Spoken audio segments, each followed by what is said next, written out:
All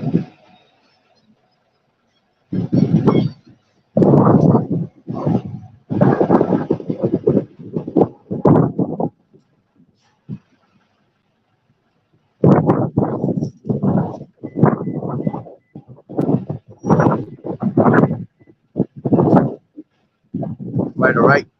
Shalom, shalom. I'd like to start off by saying, Barakatah Yahawah, Barakatah Yahawashi, Call Haloyim La, Yahawah, Bahashem, Yahawashi, Bahashem, Rakadash. Double honors to the elders and apostles of Great Millstone. Well, blessings and salutations to the hopeful elect that scattered abroad, the Aki and the Aqua that's listening in. Yahawah Rakasah, Lord willing, the lesson is edifying. Brother Shawab, I'm back at you with another lesson. And as always, we come out week in and week out to prophesy the downfall of America, which is also known as Babylon the Great, all right? Also known as the Great Whore of Babylon, all right? And we also preach the destruction of the so-called white man, which is the devil that the Bible speaks of. Salvation is preached onto the so-called Negroes, Latinos, and Native American Indians, which are the true Hebrew Israelites that the Bible speaks of, man. Salvation is preached onto you, and it's closer than we ever, than we ever can imagine, okay? So with that being said, all right, we're in beautiful times, and this is, 2023, the hopeful year of all prophecies to come to pass, which through the spirit and power of Yahweh Ba'Shem Yahawashi, all these prophecies are coming to pass, man, right before our eyes.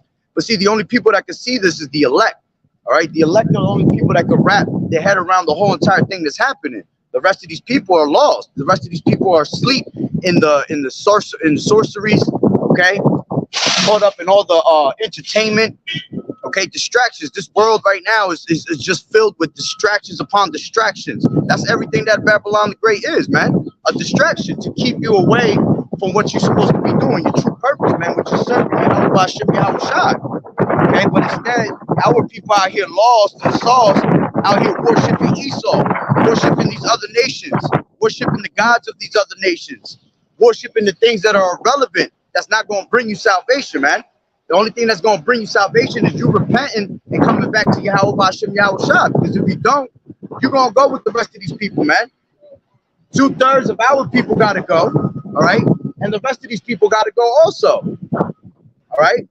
So we in those times, man. As a matter of fact, let me read this real quick. This is 2 Timothy 3:1. It says, "This know also that in the last days perilous times shall come."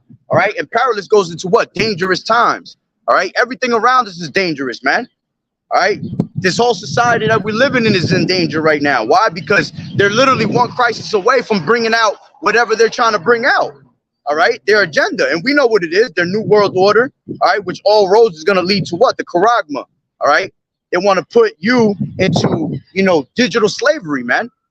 All right, that's what all these different things that are happening right now, they're all leading to one thing, man.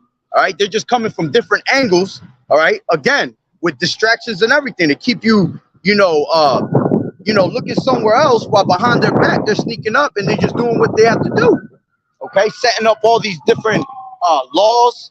Okay, it's like I don't want my sign to blow away. They're bringing out all these different laws right under your noses, okay? And then when you start seeing the shit looking like it's normal, these people, because they have no stability, they're going to actually think that the shit is normal. While we're sitting here with vexation of spirit because everything around us, okay, it's just it's straight wickedness, man. We hate to wake up every single day and walk into this world, man, because we know this is not our rest. So there's nothing here on this side that's going to ever profit us, man, all right? The only thing that's going to profit you is Yahweh Ba'Shem Yahawashi. So it says, "This know also that in the last days perilous times shall come," dangerous times. Okay? It says, "For men shall be lovers of their own selves." And you see that shit on a daily basis, man. Perfect example is what? Social media. Okay? That's lovers of themselves. I've never seen so many pictures being taken in my life. You see? Everywhere you look, there's somebody posed up with a camera, stopping, trying to take a picture with some scenery, okay? People in the gym flashing themselves all day long, okay? You got these women that go out to these bars and these clubs, all right? flashing themselves, making themselves, you know, provocative onto the other people. And then they want to get mad when you call them hoes and you approach them a certain way. Okay. Everything is about themselves in this society. So these are people that are lovers of themselves, man. As a matter of fact, look, these is lovers of themselves right here. See, you got Jake over there. It's crazy because on the way here driving, I'm looking at all these all our Jakes, you know, coming down by the train tracks. And as I'm passing by, man, I see the way our people are in that state of mind, man. This guy was just laid up on the fucking floor looking half dead. Okay? Lovers of himself. Why? Because he probably got bent as hell. Okay? He got high as hell.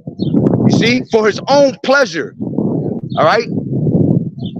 And now look, now they had to call Popo, come over here and scoop you up. Now they're going to take his ass to what? To the hospital. They're going to say all types of crazy shit that you got to take. You know, have you been, you know, inoculated? Let's inoculate you right now so you don't have to worry about it later. You know, you put yourself in all these different predicaments. This is why this is dangerous times. The shit you say today, you got to watch what you say. The things you do, you got to watch how you do it. All right? Because all eyes is on you. All right? And especially us being in this truth as men of the Lord, all right, we're supposed to what? Give no offense that the ministry be blamed. Okay? So we got to stay on our P's and Q's. We got to stay on kilter at all times. All right? But these people are not. And this is why these people are going to be taken away by that flood, man, when the flood comes. All right, here it is. They're about to set this whole new world order right in front of your face. Like I said, they're going to bring a certain crisis into play. Okay? That's going to make the dollar fall. All right? Because there was different ways they could have went at it. They could have put us into martial law first and then drop the dollar, or they could drop the dollar first and then bring martial law. But the way it's looking like what? All right, martial law, the dollar is going to end up collapsing, which is going to make everybody out here going to what? Riot mode. Okay? These people ain't going to be able to handle when they can't have no money in their pocket. These banks right now are taking your money. You're going to wake up one day and you ain't going to have no money in your damn bank. You see? This is why you need this truth, because this is your money. All right? This is what's going to keep you stable in these last days, is the truth, man. None of these carnal things are going to keep you alive, man. All right? And the Lord has been preparing us through what? Through the Spirit, all right? Through his men on these highways and hedges, which they constantly scoff at and mock and laugh at. Okay? But it's okay, because the scriptures tell you not to worry about them, man. All right? We know that they're going to be destroyed, so there's nothing you could do. Let the multitude perish that were born in vain. Simple as that. Okay? Shalom, shalom, Shabbat shalom. So it says, for men shall be lovers of their own selves, covetous, boasters, proud, blasphemers, disobedient to parents, unthankful, unholy. You see, these are all the traits of our people right now, man. And where do we learn these traits? We learn these traits from Esau, all right, from these other nations, okay, following after their ways, man, after their filthiness. Because the Lord ain't never give us filthiness, man. The Lord gave us holy laws, all right? He gave us a manual for us to walk in a certain way to be holy in front of these nations, man. So when these nations see us, they're able to say, man, these are the people of the Lord. You see, these are the people of YAHAWAH'S. Because none of these people know how to walk in the righteous ways, man, other than the true Hebrew Israelites, man. All right, and this is why this society is crumbling right now, because we're waking up to who we really are. Okay? It says, without natural affection, truce breakers, false accusers, incontinent, fierce despisers of those that are good. And see, they despise us. All right, because we're trying to walk in the righteous path. And what's the first thing these people say? What you think, you better than me? It's not about being better. It's that we can do better. You understand? As people, we can do better. And as us having the promises, all right, from YAHAWAH, man, we're supposed to be doing better. You should be tired of doing all the wickedness that we constantly do. Because what does it do? It never gets you anywhere. It's always going to take you to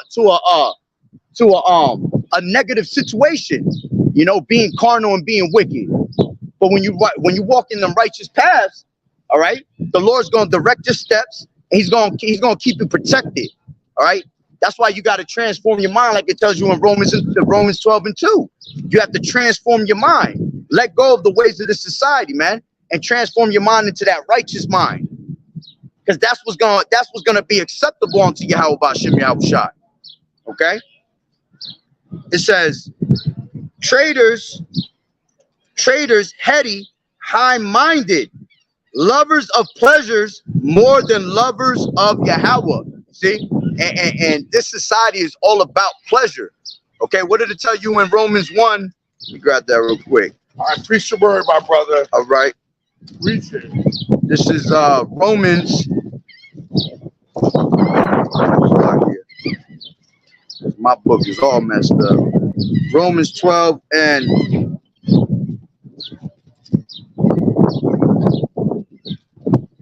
Salakia. Romans 1. Romans 1 and 32. It says, who knowing the judgment of Yahweh, that they which commit such things are worthy of death, not only do the same, but have pleasure in them that do them. See, so these people have pleasure in doing all this.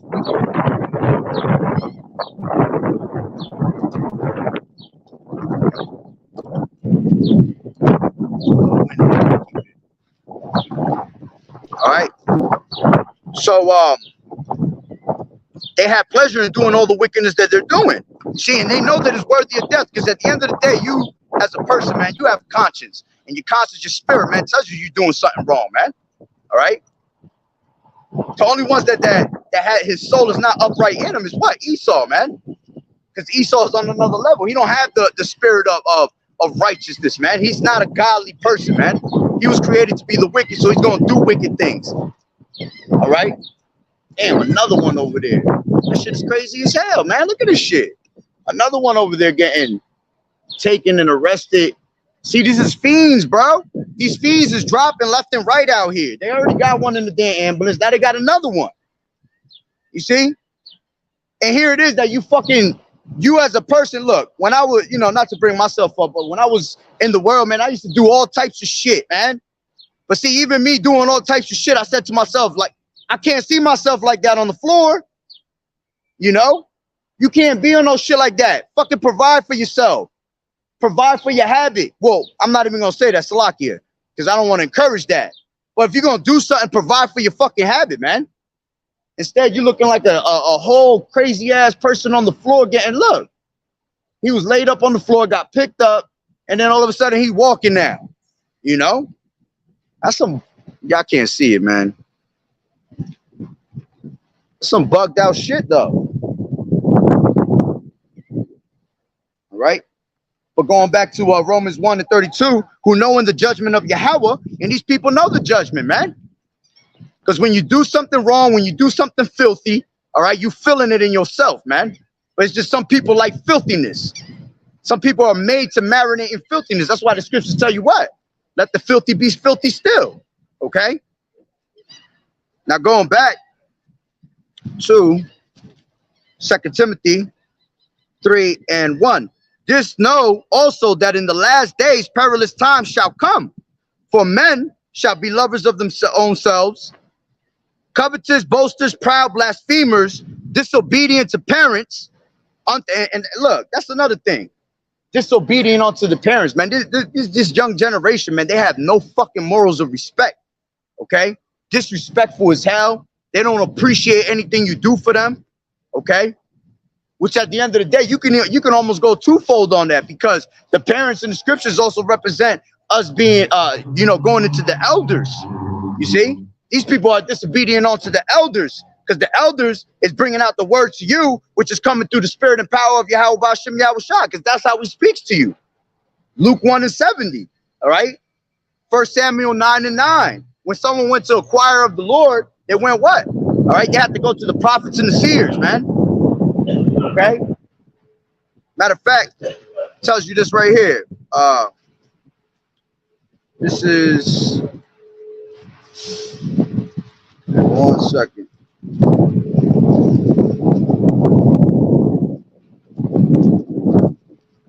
I think it's in Ephesians.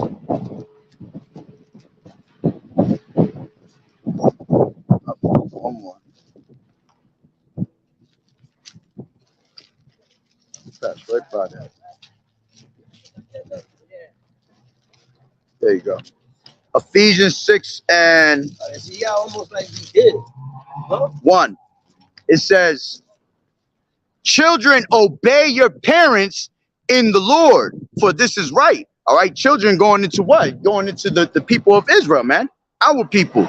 All right, obey your parents in the Lord. Talking about these elders, man. For this is right. Honor thy father and mother, which is the first commandment with promise. All right, which we know that's not the first commandment. The first commandment is what? Thou shalt not bow down to any idols. All right, you shouldn't worship any other name. Okay, that's the first commandment. So when you go into 2nd Ezra 14th chapter, all right, it tells you that understanding is called thy mother. You see? So at this moment, it's talking about to honor your father, all right, which is YAHAWAH'S, man. All right, and your mother, which is this wisdom that he has given unto you. All right, you have to honor that, man. Hey, here it is. Look at the rest of these people in the state of mind they at, and we got the actual wisdom, man. You gotta honor that. That's why no man that put his hand to the plow and looking back is fit for the kingdom. When you get this truth, you're supposed to run with that, man. Okay, you don't let this go. Something so precious. All right, this word is on to fine gold, man. For more precious than fine gold, Salakia. All right. So, Salakia, lost my place in 2nd Timothy.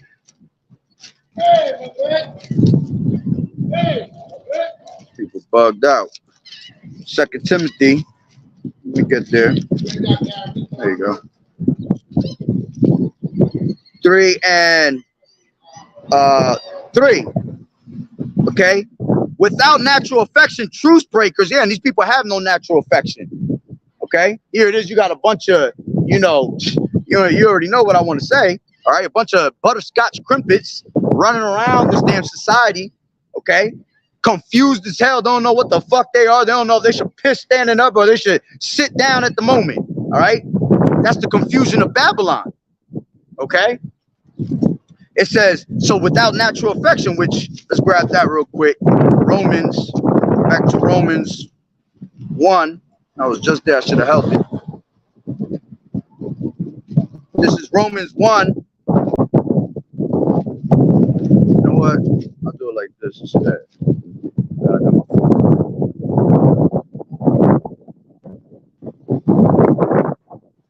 This is, get to the app, Slakia.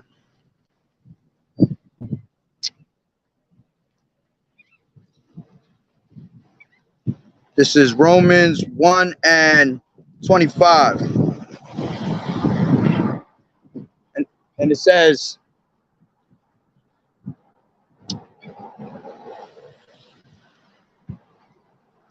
I'll start from 24.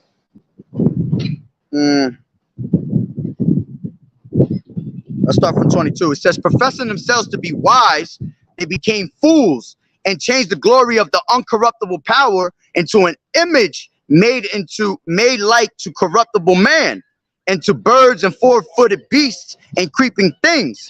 Wherefore Yahweh also gave them up to uncleanness through the lust of their own hearts, to dishonor their own bodies between themselves, who changed the truth of Yahweh into a lie, and worshiped and served the creator, the creature, Salakia, more than the creator, who is blessed forever. Amen. And who's the one that did that? Esau, man. Changing up the ordinances, changing up our laws, all right? Trying to go against YAHAWAH'S. That's why he getting mad that we're coming back to our power, all right? Because now we're messing up everything that they worked so hard to settle in, all right? And brainwash the people with. And now here comes the spirit and power of YAHWH to lift all that up. All right. Cause corruptibleness, all right, corrupt is gonna be quenched, man. Deceit is gonna be quenched. And the only thing that's gonna flourish is what? Faith at the end of the day. All right. So it says, let me read that again. 24. It says, wherefore Yahweh also gave them up to uncleanness. So he gave them up to their uncleanness. That's why they become what? Reprobate minds. Bug the hell out. All right, you'll see them in the middle of the street just acting a goddamn fool, man. Hello. Hi. All right. So it says, through the lusts of their own hearts. All right, yeah, because see, what happens is, let me grab this real quick. This is James.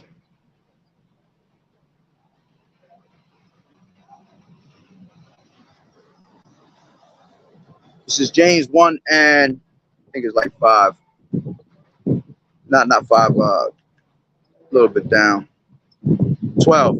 It says, blessed is the man that endureth temptation, for when he is tried, he shall receive the crown of life, which the Lord Yahweh B'Shem Yahushai to them has promised to them that love him. It says, let no man say when he is tempted, I am tempted of Yahweh, for Yahweh cannot be tempted with evil, neither tempteth he any man. But every man is tempted when he is drawn away of his own lust and enticed. Then when lust has conceived, it bringeth forth sin, and sin, when it is finished, bringeth forth death. You see? And that's why the Lord has given them up to the lust of their own desires, man.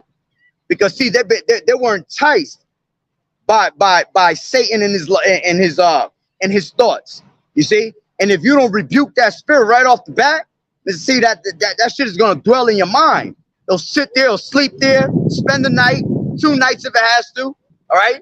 Next thing you know, that little thought that you didn't pay no mind to. That's why the scriptures tell you not to be ignorant of any small matter or any big matter. You see, even the littlest things may set something off. So that little ass thought that you got in your mind, you ain't rebuke it. That shit's just gonna grow bigger and bigger to the point where your mind, your own mind's gonna get enticed, and then you're gonna fall for your own lust, man. All right. And then what happens when you get enticed by that lust, you start to do sin. And then after sin, all right, it becomes iniquities more and more, and to the point where the Lord don't need you no more. What's he going to use you for? You just bug the hell out. All you want is pleasure, pleasure, pleasure, pleasure. All right. Everything is you, for you, for you, for you. We have to start doing for Yahweh B'Shem Yahushai, man. The same way the Lord did for us. All right. Sacrificing himself on the cross. All right, for us to be able to have this grace period to come back to the Lord, you know, people take that shit lightly, like it just, all right, it happened. No, you're talking about our Savior, our Lord, our King, all right, the King of Kings, Lords of Lords, all right, spilled his blood for our people, man, to come back to him. You see, to come back to our righteous state of mind. That's a deal in the hat to me. Okay. So going back to Romans, lock here, 1 and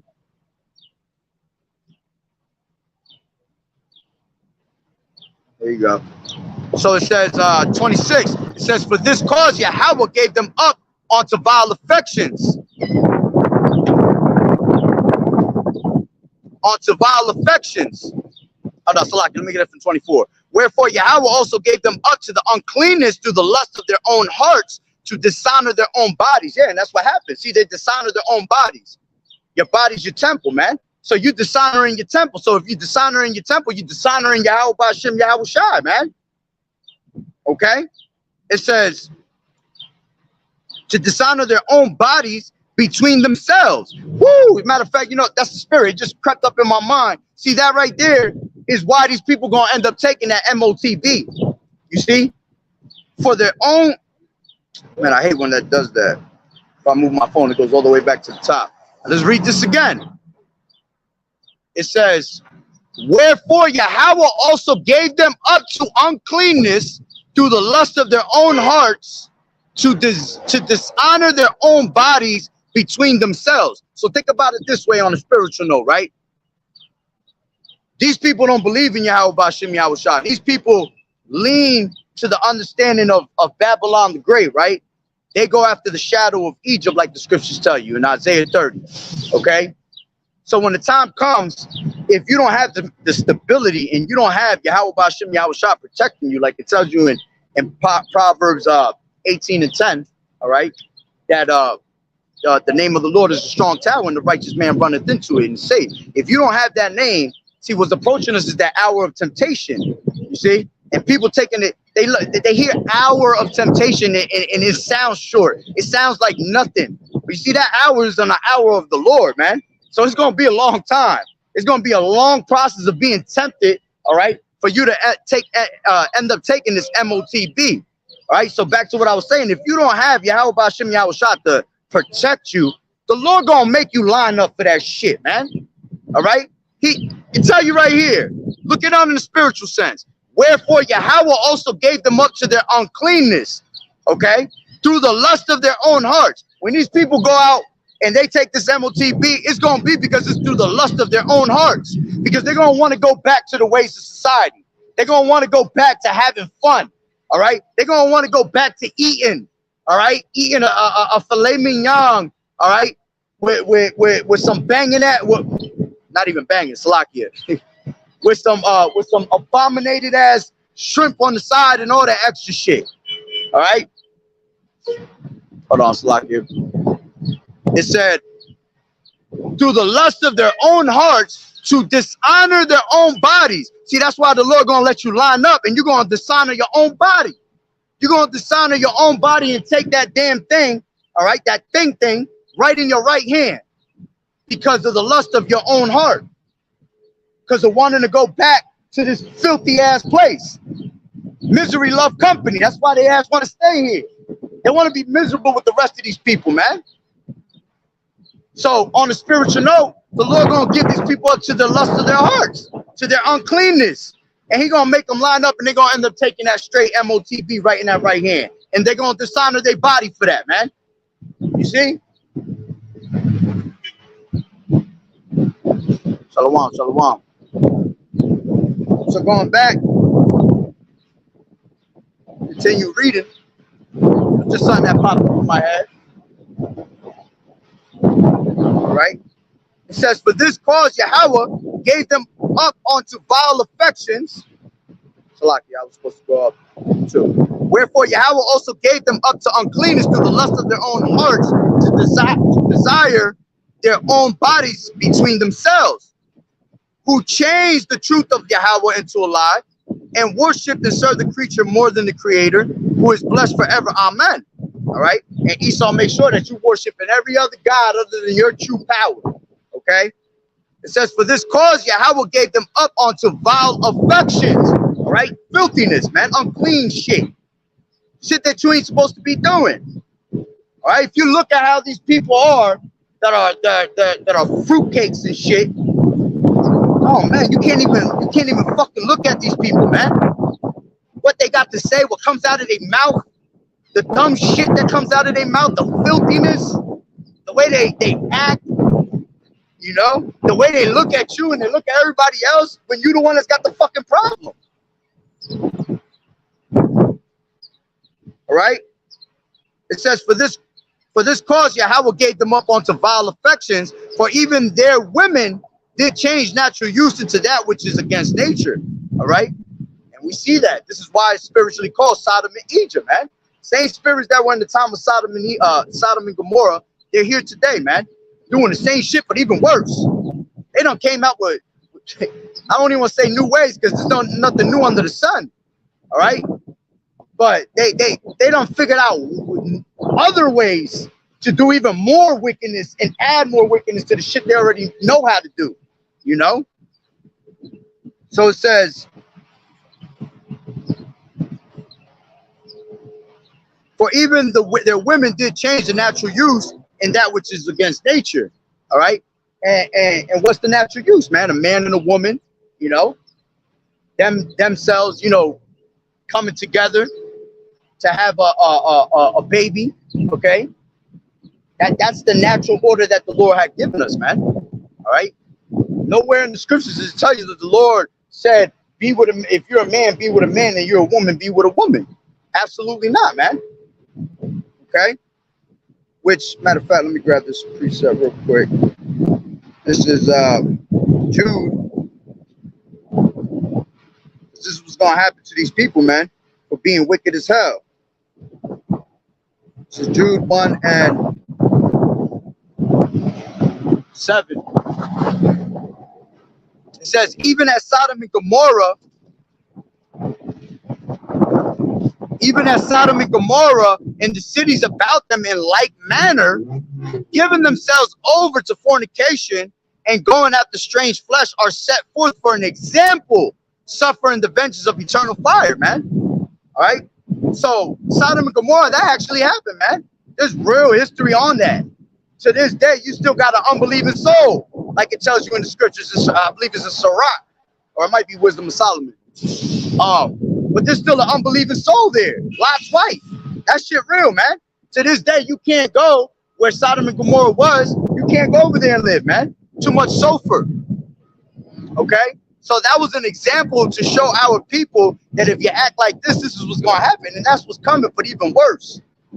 Okay? And as I was reading it, it says, even as Sodom and Gomorrah and the cities about them in like manner. All right?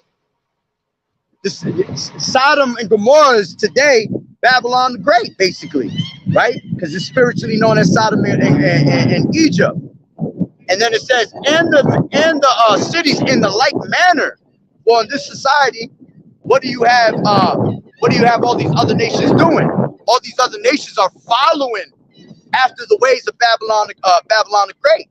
Okay, like it tells you in the 17th chapter of Revelations, man. They committed fornication with the other nations, went to bed with all these other nations. All right, so these other nations are gonna get the same effect that America's gonna get. All right, being destroyed, feeling that eternal fire. All right, certain places are gonna get hit harder than others. All right, the two main places is gonna get hit the hardest is gonna be America and Israel, man. All right. Jerusalem, where our place is at, because that's our homeland. All right, that's our place. And look how wicked that place is, man. Look at all the filthiness and uncleanness they doing out there, man.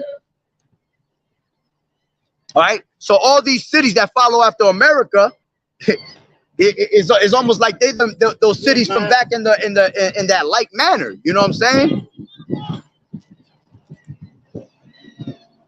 And it said, giving themselves over to fornication. All right, yeah, wickedness, sleeping with animals and shit. Here it is. You got only Esau, profane ass fucking soul. All right, he got you out there thinking that he trying to legalize you being able to, you know, be with an animal. Bestiality, man. That's fornication. All right, committing adultery. All right, sleeping with your brother, your sister. That's all fornication. All right, because you got people that say fornication is marriage before sex. I mean, it's a lot. Sex before marriage. All right, sex is marriage at the end of the day through the scriptures, man. All right, so that's not what fornication is. It's you doing the wickedness of, you know, sleeping with a relative or bestiality. All right, committing adultery. That's what fornication is. All right, Salawam, Yahawah, Yahawah, Barakatah, brother Ariyah. All right, so going back to Romans 1 and 26. For this cause Yahweh gave them up unto foul affections, for even their women did change the natural use into that which is against nature, and likewise also the men, leaving the natural use of the women, burned in their lust one towards another, men with men, working that which is unseemly. Yeah, working unseemly because it's something you're not supposed to be seeing. That ain't something that the Lord gave us to do, man. All right, it says, and receiving in themselves that recompense of their error, which was meat, and even as they did not like to retain Yahweh in their knowledge. See, that's the problem. Our people don't want to retain this true knowledge. They want to retain all this wicked shit around them, but not the truth.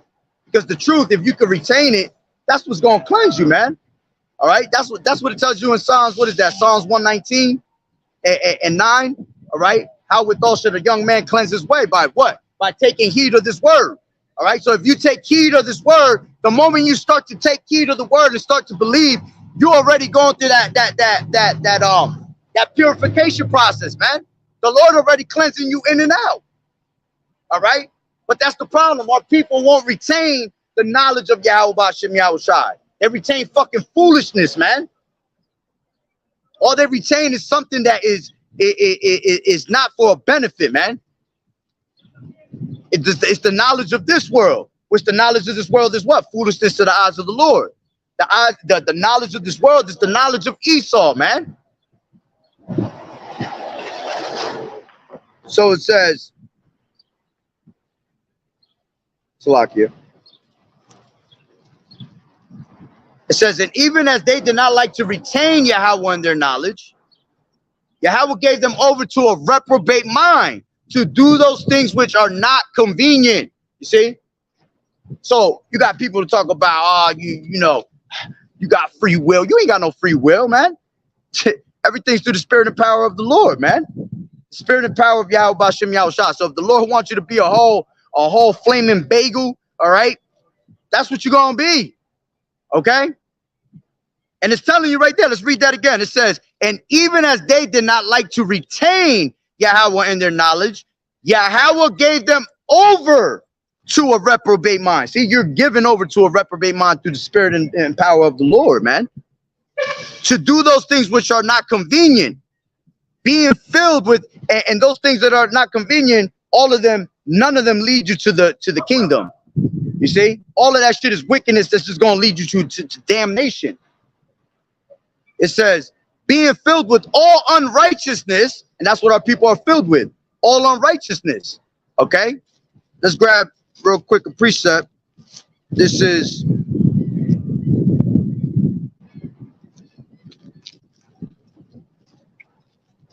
Isaiah 1. Come on.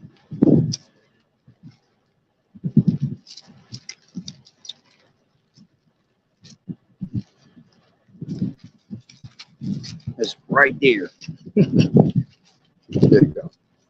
This is Isaiah 1, and I'll start from 3. It says, the ox knoweth his owner, and the ass his master's crib, but Israel does not know. My people does not consider. All right, so our people are lost. They don't know who they really are, man. Our people think that they're all these different, you know, they think they're other nations, man. All right, they think they're everything else other than the true Hebrew Israelites that the Bible speak of. It says, point, a sinful nation of people laden with iniquity. See, this is a sinful nation of people laden with iniquity, man, to the point where they have overpassed the deeds of the wicked themselves. All right, they're literally more wicked than the wicked himself. Okay, it says a sinful nation of people laden with iniquity, a seed of evildoers, children that are corrupters. All right, children that are corrupters. Yeah, because here it is, our parents are already messed up, so then they come and teach us how to be messed up. Then us being messed up, all right, because they taught us the wrong way. Now we're gonna mess up our kids even more. Okay, so the children just keep coming and they just keep corrupting and corrupting and corrupting more and more. Okay. And Esau loves that, because that's what Esau's plan is to do, is to corrupt you as much as he can, man. Because Esau know he got nothing but a short time. So if he got a short time, well, he gonna make sure your time is short also. All right. It says they have forsaken the Lord Yahweh. They have provoked the Holy One of Israel to anger. They are gone away backward. Why should you be stricken anymore? You will revolt more and more. The whole head is sick and the whole heart faint. From the sole of the foot even unto the head, there is no soundness in it, but wounds and bruises and putrefying sores. They have not been closed, neither bound up, neither mollified with ointment. All right. And that ointment is what? This truth. All right. This word, because that's what's going to cure you, man. Because the Lord Yahawashi is our physician, man. All right. And you want to put all your problems, all right, all the healings that you need, man, you want to put it in the hands of Yahweh Bashem Yahushua, man, to cure you, because that's the only way you can be converted, man. All right. As a matter of fact, let me prove that real quick. This is Matthew 13.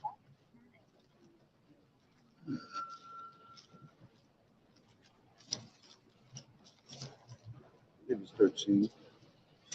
Here we go. One more.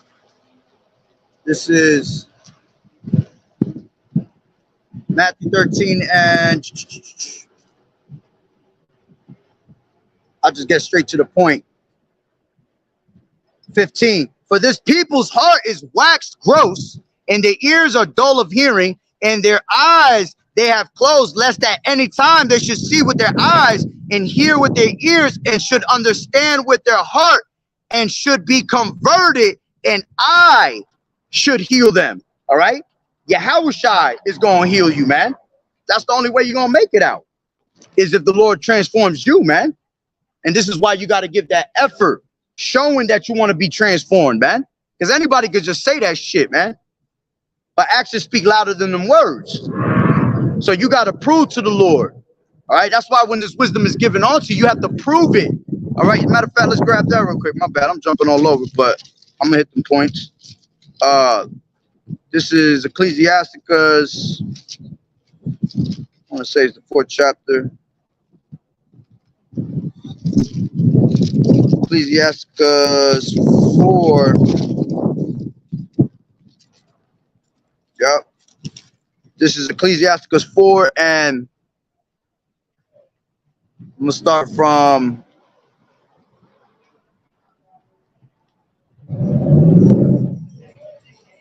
11. It says, wisdom exalteth her children, and layeth hold of them that seek her. He that loveth her loveth life, and they that seek to her early shall be filled with joy. He that holdeth her fast shall inherit glory, and wheresoever she entereth, the Lord will bless. They that serve her shall minister. You see, so the Lord's telling you, man, if you take this wisdom and you hearken on to this wisdom, well, this wisdom's gonna hearken on to you. You see? Okay? Bring this precept up because it goes with that, what I just said before that. Are people revolting and all that? This is Jeremiah 5:23. But this people has a revolting and a rebellious heart. They are revolted and gone. Exactly. You see? It's no hope for these fucking 2/3, man. The only people that can see the hope is us. And hopes that the Lord is going to give us mercy, man, and that we are of that number. All right. But at the end of the day, I've always said, shit, if I don't make it, it was a beautiful thing just to know what the truth was, man. But see, people like these people don't have a mindset like that. They won't even have a little bit of joy just to hear the good gospel and that good news to make you be like, man, what if, you know? And it ain't no what if, because it is at the end of the day. But, you know, when we came into this truth, I'm sure every single one of us were intrigued somehow that made us be like, damn, yo, what if that shit is real? You know, what if this is the truth? Okay.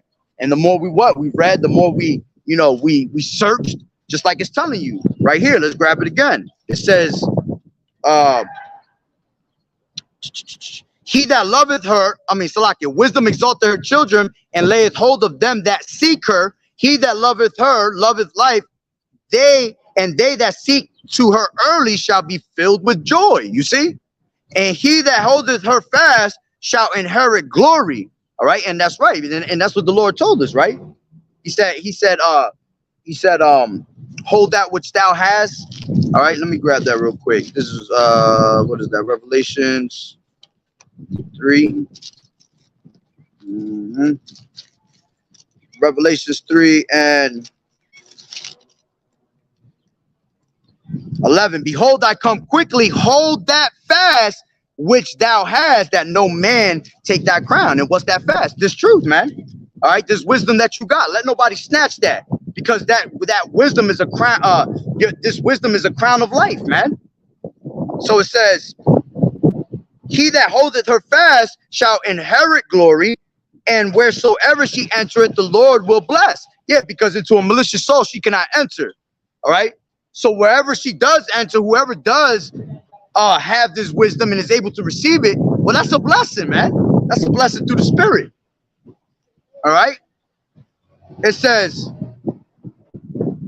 they that serve her shall minister to the Holy One. You see, they that serve her, this wisdom, you're going to serve this. This is going back to what I just said earlier. You're going to honor the wisdom, the mother, because the mother is considered as that wisdom. You're going to honor this, man. It says, Salakia, they that serve her shall minister to the Holy One. Yeah, you're going to end up ministering unto Yahweh B'Shem Yahushua. And it says, Salakia, I lost my place right there. And them that love her, the Lord does love.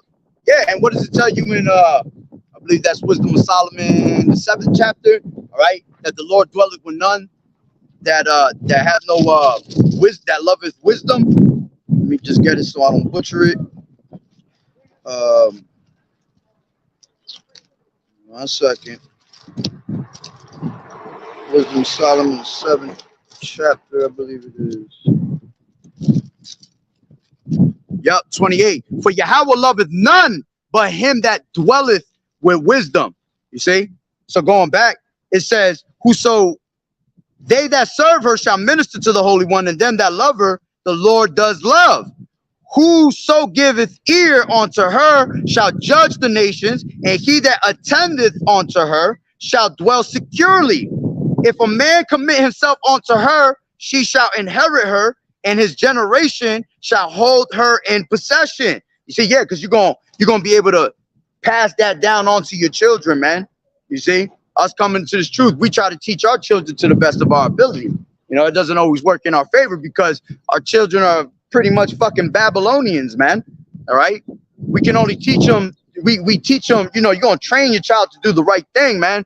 But you know, when they're so young, it's easy for Satan to get up in their head. All right. That's why when you're young, you usually do commit all the wickedness you do. You know what I'm saying? Because you don't know no better. But once you start getting in trouble and then things start happening to you, you experience and you learn from those things. And then your ass learn not to do those things no more. All right. But like I said, you're able to pass down this to your kids from generation to generation, man, which I believe it tells you that in Colossians. If a brother could put that, I think it's in the first chapter that you're supposed to pass, or maybe the third chapter, you're supposed to pass it down to your children. All right. But going back, it says, whoso giveth ear unto her shall judge the nations. And that's the beauty of it. See, we're going to be able to judge the nations. Why? Because you have the wisdom. You have the wisdom of righteousness and you have the wisdom of wickedness. You can't understand righteousness without wickedness and vice versa. All right. You can't judge people. All right. If you ain't lived both sides of the world, man, of those both sides of those worlds. You see, that's why we're going to be able to judge, because we were wicked as hell. Now we're walking in righteousness as older and more mature minds. You know what I'm saying? Now we're able to stray ourselves away from all these things out here in Babylon, man. Okay. So it says, whoso giveth ear unto her shall judge the nations, and he that attendeth unto her shall dwell securely. If any man commit himself unto her, he shall inherit her, and his generation shall hold her in her possession. For at the first she will walk with him by crooked ways. See, just like I said, at first, the first, pretty much the first knowledge you get is wickedness. All right, because when you're a kid, it starts off with just you watching TV. You sitting there watching fucking Disney movies and shit. Disney movies teaching you how to steal in a subliminal way, teaching you about sexual things in a subliminal way. So it already starts teaching you wickedness, man. All right, and like I said, you're all out of order when you're young. You know what I'm saying? So it's a learning process. Unless you have parents that are firm and strict and they're gonna teach you the right way, all right, it's gonna be a problem, man. So, and even that, sometimes being strict and all that it could be very dangerous, man. Because sometimes when you're too strict, all right, when that child gets a certain, advantage, all right, or leeway or space to do what they got to do, that's when they do some dumb shit. You know what I'm saying? So you got to kind of like balance it out. It's like life. Yeah, everything's a balance. The Lord is about balance, man. So if you are a man of the Lord, you're going to teach balance. You're going to teach your kids, being temperate and all that. Okay. So it says, for at first you will walk with him by crooked ways and bring fear and dread upon him, because that's what happens. Because then it torments you with what? The laws and statutes and commandments of Yahweh Ba'Shem Yahushai. That's when you realize, oh shit, I thought I was doing the righteous thing. I'm actually being wicked as hell. And that's the first thing. That's the first step for you to coming into this truth, man, is admitting your ass was wrong, man. Because the worst lies you could tell is the ones you tell yourself. All right. You're sitting there lying to yourself, saying that, nah, that ain't the problem. I ain't the problem. Nah, it's always going to be you that's the problem, man. All right. That's why the Lord is telling you to work out your own salvation, because you yourself was the problem. So now you're going to have to work that out. You see? So it says, Slack here. It says, and bring fear and dread upon them. So yeah, so then when you learn these laws, statutes, and commandments, what's the first thing you do? You start fearing the Lord. Because you start saying to yourself, damn, man, the Lord about to destroy me, man, for all this shit I did. All right? So it does what? Just like it tells you, I believe it's in, I want to say Galatians, where it talks about how the law is your schoolmaster, it's your tutor. You see, that's what keeps you in check. All right? That's what keeps you doing the righteous thing. Because if you spiritually in tune with the Lord, the moment you're about to do something wrong, them angels talking to you, man. Your conscience, your spirit talking to you, man. Telling you you're going off. You see? So it says, and torment, let me read that again. For at first she will walk with him by crooked ways and bring fear and dread upon him and torment him with her discipline until she may trust his soul and try him by her laws. You see, that's the part where the Lord has to gain that trust, man. You have to show that effort that you want to be in this truth, man, that you want to do the righteous thing. You got to be hungry for righteousness, man. All right, fiending for that. The same way these damn fiends be fiending for their crack. All right, you got to be fiending for this word. All right, scriptures tell you quench not the spirit, so that means stay on fire. All right, you got to have that certain desire and fire in you to just constantly want to be around the word. All right, and as long as you do that, all right, the Lord's gonna keep you blessed, man. He's gonna keep you protected. You're gonna be filled with that light. All right, like the scripture say, if that eye be single, all right, their whole body be filled with light. Meaning what? Because you're focused. All right, so when you constantly giving your all to the Lord, you're fully focused with the Lord. You have a relationship with YAHAWAH'S, man. A bond, a special bond that y'all can't break. Just like it tells you in Romans 8 and what is that, 34? All right, that nothing's gonna be able to separate us from the love of a Mashiach. Nothing can separate us from that. Okay. So it says, until she may trust his soul. Yeah, because once you following what these laws is telling you, once you walking in the ways of wisdom, all right, now you're proving to the Lord that you're righteous. Now you're proving to the Lord that you're able to what? Be trusted with the gospel. As a matter of fact, scriptures tell you that, let me see if I can grab it real quick. Because we are trusted with this gospel. That's why it's very crucial, very important that you ain't mishandling the scriptures, misleading people, saying shit that ain't got nothing to do with the scriptures, adding and taking away from scriptures. Okay. I trust the gospel because this is yeah, this is Ephesians.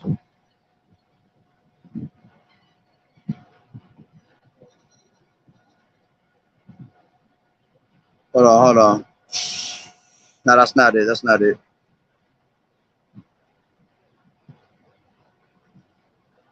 Give me 1 second. No, that wasn't it. This is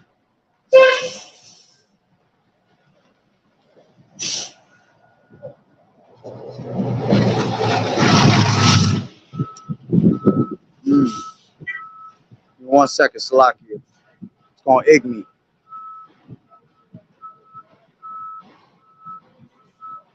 To put you in trust with the gospel, KJV.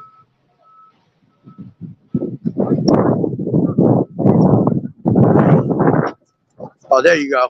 This is 1 Thessalonians, the water Yahweh Bashem Yahweh.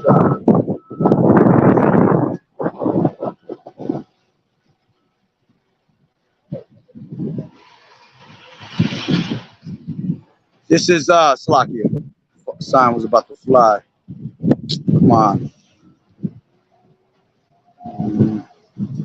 Salakia, my just kicked me right off. It was 2 Thessalonians. 1 Thessalonians 2 and 4, KJV. This is 1 Thessalonians 2, and I'll start from 3. For our exhortation was not of deceit, nor of uncleanness, nor in guile, but as we were allowed of Yahweh to be put in trust with the gospel, even so we speak not as pleasing men, but Yahweh which tried our hearts. You see, So you have to gain that trust by following these laws, statutes, and commandments, by taking in the wisdom that the Lord has given you. All right. And once the Lord sees that you're giving in, all right, because faith come by hearing. See, now you're hearing, so now you're gaining the faith. All right. Now the Lord is transforming your mind without you even knowing, man. You're going to sleep and angels is programming your mind all night for the next day for you to be on your be on point with your spiritual side, man. All right. And once the Lord has gained your trust and he sees that you're one to that he can trust with this word, he gives you the word, man. Then that's how some of us will become what? We'll become preachers. You know, we become these teachers on the highways and hedges, all right? Because the Lord trusted us to come out here and give the proper doctrine, okay? See, the Lord ain't trusting these fools that's got all this false doctrine, all right? They're not working with the Lord, man. They're working with Satan. That's why they got false doctrine, okay? Because Satan is all up in their mind. Satan is in their doctrine. They're following after what? The philosophies and wines of this world, okay? That's right. This is Revelations 22 and 14. Blessed are they that do his commandments, that they may have right to the tree of life and may enter through the gates into the city. You see, blessed are those that follow in the ways of righteousness. Matter of fact, I got another precept for that to follow you back. This is Psalms. This is this is Psalms 1 and 1.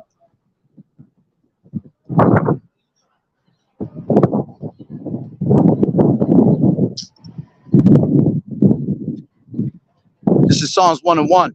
Blessed is the man that walketh not in the counsel of the ungodly, nor standeth in the way of sinners, nor sitteth in the seat of the scornful. But his delight is in the law of the Lord, and in his law does he meditate day and night. And he shall be like a tree planted by the rivers of water, that bringeth forth his fruit in due season. His leaf also shall not wither, and whatsoever he does shall prosper. You see? So if you constantly keep yourself in the ways of righteousness, man, there's nothing but success in you. All right? Even when you're going through your trials and your tribulations, success is in you, man. All right?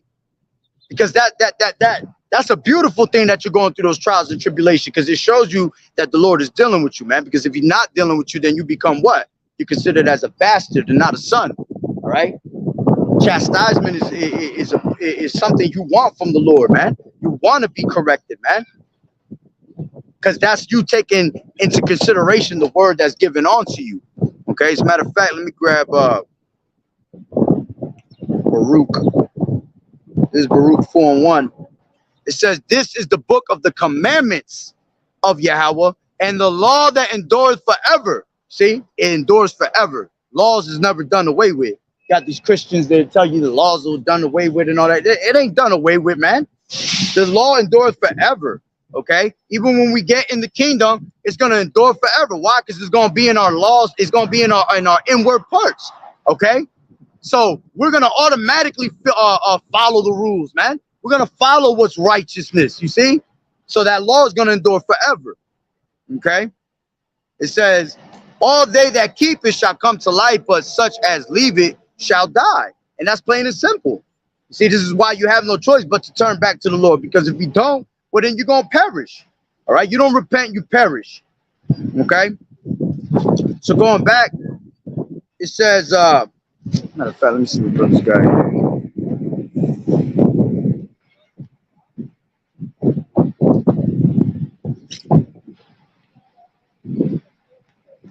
This is Wisdom of Solomon 5 and 15. But the righteous live forevermore. Their reward also is with the Lord Yahweh, and the care of them is with the Most High. Oh, Salaka, let me read that again. Their reward also is with Yahweh Shai, and the care of them is with the Most High Yahweh. It says, therefore shall they receive a glorious kingdom and a beautiful crown from the Lord's hand. For with his right hand shall he cover them, and with his arm shall he protect them. You see? And this is why you want to follow in the righteous path, man. Because if you follow in the righteous path, scriptures tell you what? That no harm shall touch you, man. No evil shall touch you. None of that's going to come across you, man. Because you protected with that protection hedge of Yahweh Bashem Yahweh Shai. Okay. So continuing on, it says,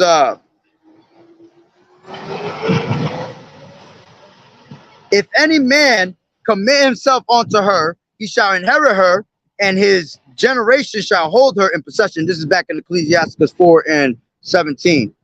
For at first she will walk with him by his crooked ways, and bring fear and dread upon him, and torment him with his discipline, until she may trust his soul, and try him later by her laws. Then will she return the straight way unto him, and comfort him, and show him her secrets. So people wonder, how do you know that what you're saying is the truth?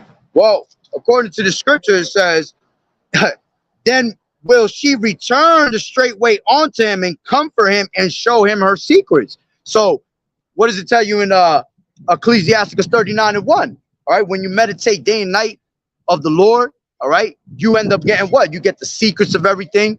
You're able to break down the dark parables. You're able to see through the lines, man, of what's in these scriptures, and put the pieces together. All right. In order for you to put the pieces together, you got to have the spirit, man. All right. So it says, but if he go wrong, she will forsake him. All right. She will forsake him, and give him over to his own ruin. Observe the opportunity, and beware of evil, and be not ashamed when it concerneth thy soul.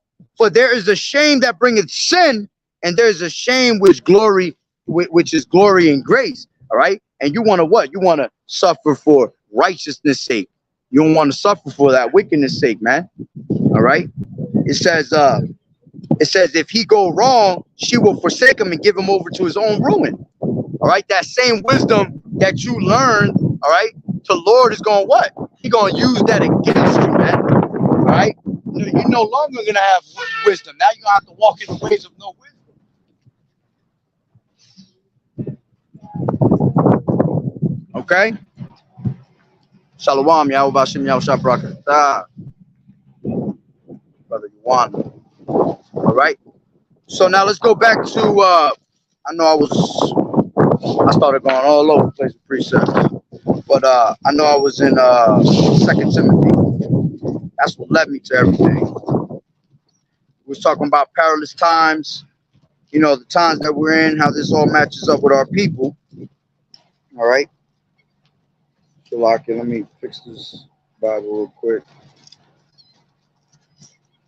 So let me read back in 2 Timothy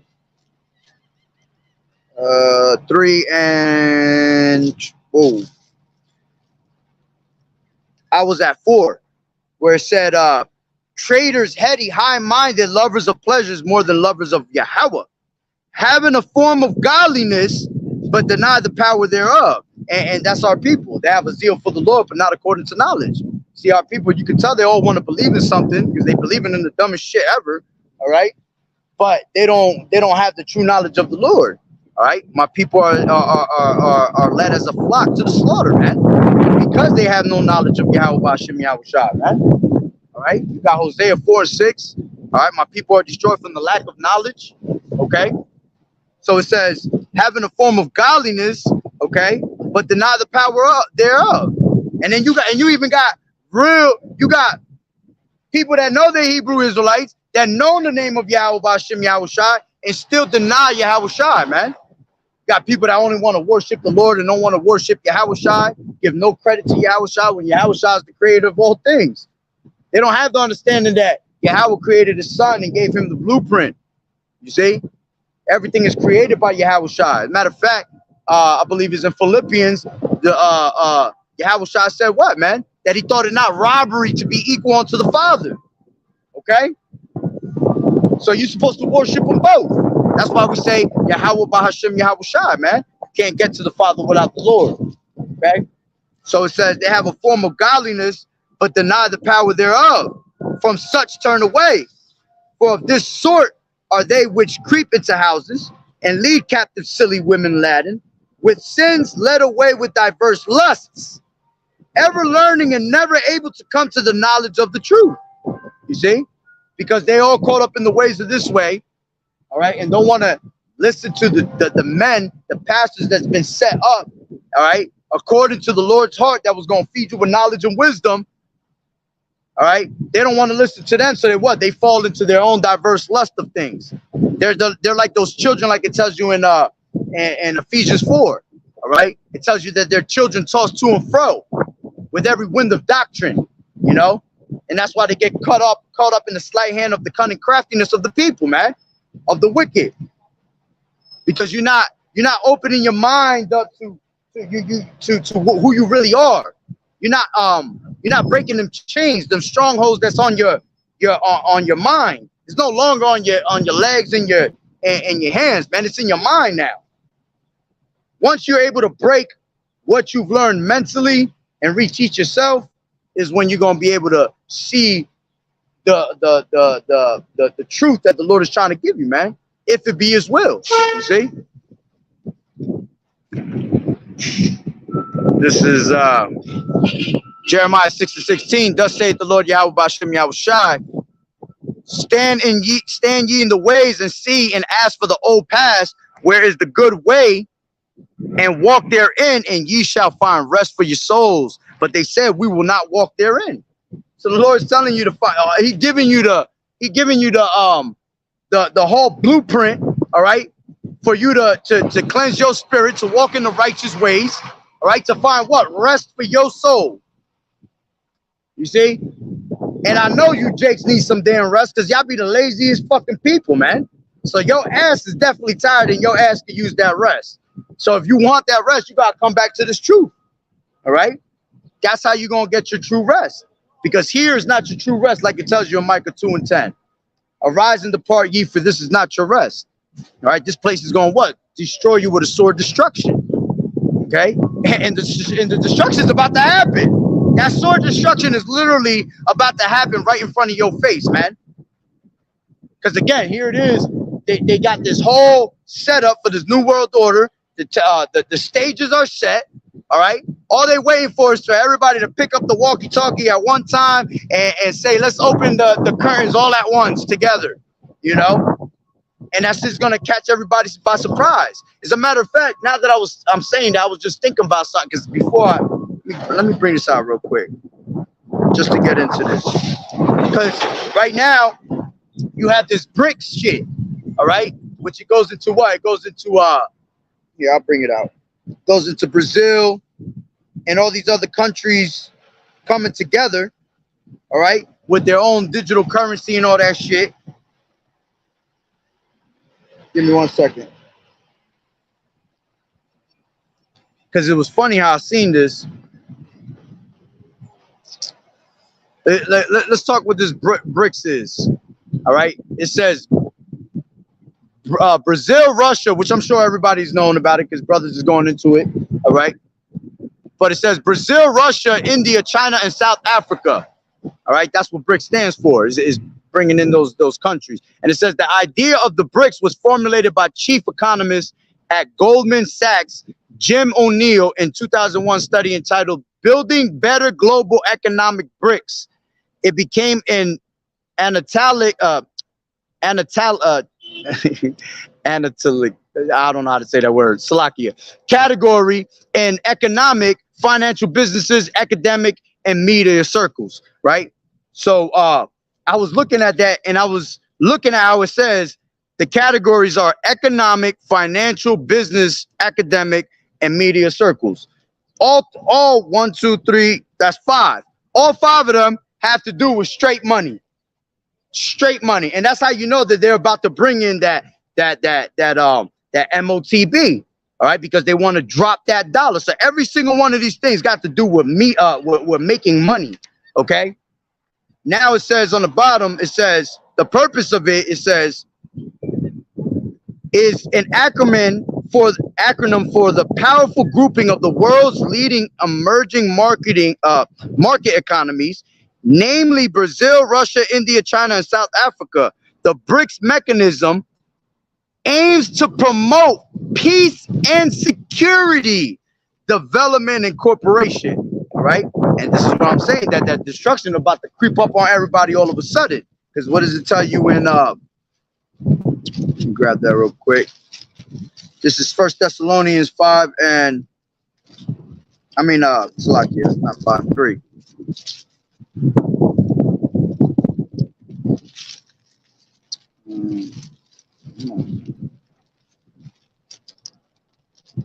Oh no, I was right. 5. This is 1 Thessalonians 5 and 1. It says, "But of the times and seasons, brethren, ye have no need that I write unto you. For yourselves know perfectly that the day of the Lord so cometh as a thief in the night." All right. And what's it tell you in Matthew's the 24th chapter, verse 42? All right. To stay on watch, because if you had watch and what hour the thief will come, you would not suffer your house to be broken up, right? So it says, "For yourselves know perfectly that the day of the Lord so cometh as a thief in the night," and we're prepared. All right, how are we prepared? Because we're hiding ourselves in the scriptures. Scriptures tell you what in Proverbs, all right? "The prudent man foreseeth the evil and he hideth himself," man. How's he gonna hide himself? In these scriptures, all right? Protected by the Lord. It says, "For yourselves know perfectly that the day of the Lord so cometh as a thief in the night. For when they shall say peace and safety, then sudden destruction cometh upon them as travail upon a woman with child, and they shall not escape." You see? So these people are not going to be able to escape, because this is going to come rapidly. Thief in the night status. All right? You ain't even going to know where it hit you. And here it is. They're telling you in your face every day on social media. And all I ever hear the people say is, "Oh, well, that's just social media. You can't believe everything you say." Well, let me tell you something about that. We are living in a time where information is crucial and vital. All right. Now, this shit was maybe 5 years ago, 10 years ago. I say, you know what? You can't believe everything you hear on the damn media, because the media is full of fucking buffoonery and bamboozles and shit. All right. But today's society, the time we're in now, everything is crucial when it comes to our information. Now, you yourself have to have the spirit of discernment to be able to discern what is right and what is true and what's false. All right. And only the Lord is going to give you that spirit of discernment. That's why you got to stay prayed up, man, because the Lord's going to what? He's going to lead you. He's going to guide you to where you need to be. OK, that is your guide at the end of the day. All right. We don't put our trust in Egypt. We put our trust in YAHAWAH'S and YAHAWAH'S. All right. So it says, "For when they shall say peace and safety, then sudden destruction cometh upon them as travail upon a woman with child, and they shall not escape." And right now, what's happening is all these birth pains, like it tells you in 2nd Ezra, all right, the 15th chapter. All right, everything is birth pains right now. Okay, it's like actually 16th chapter. All right, everything is birth pains. Everything that's happening are little things that's all gonna cause a domino effect later. All right, which all that domino effect is gonna lead to one road. It's gonna lead to that new world order, and you getting that right in your hand, all right, or on your forehead. That's what they want. That's the main goal for Esau, okay? Because he wants to show the Lord that you have been made a slave unto him, all right? Basically, they want to show the Lord that, look what your people doing. They worship me, and they don't worship you, okay? And their inward thought is that what? Their houses are gonna last forever, okay? They think that they're not going to be brought down because of their pride, you see. But see, that's why he's shook now. That's why he's making these moves. That's why he's trying to get at it as quick as possible. That's why you got these people starting to hide up in their bunkers and all that, because they know that the destruction is about to come, all right? And even when the destruction comes, they still not going to be repentant, man. They still going to be doing their wicked shit, you know, in the caves, in the dens and shit. Calling on their gods and worshiping shit. Okay? So yeah, that destruction is coming upon us, because they're speaking about how peace and safety is about to come. All right? Meanwhile, you got World War III brewing up, just like the scriptures tell you. All right? That the third woe come quickly. We already had the first woe and the second woe passed, World War I, World War II. Now we're in the process of World War III, and it's going to happen. All right? Russia's gonna nuke this place, man. You can see how all these other nations are starting to fall away from the dollar, okay? And they're starting to actually hate America, because in the process of all that shit, America's still trying to bully their ass. But see, they coming at them and showing their teeth because they know America's weak. They know Babylon's done. Look at all the fucking effeminate ass people they got in the military now. You gonna sit there and trust a bunch of fruitcakes in the military with some guns to try to defend your country? That shit ain't gonna fucking work, man. So they see how weak America is, all right? And this is why they coming at America hard, okay? Don't tell me.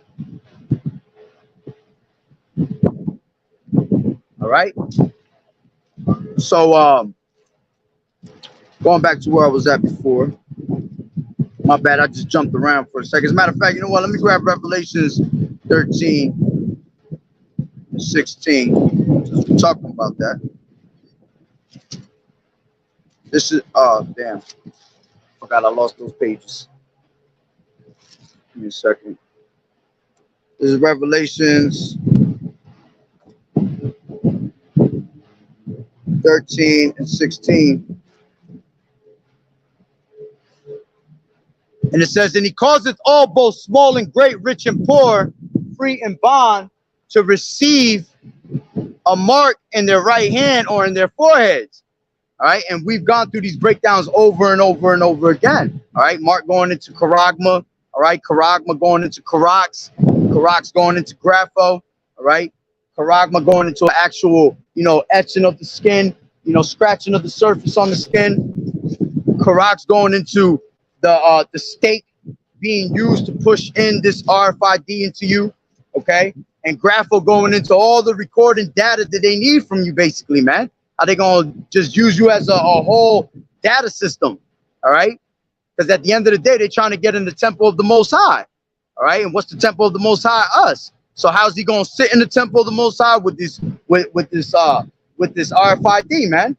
Being able to know what you're doing, how you think, how you feel, how you breathe.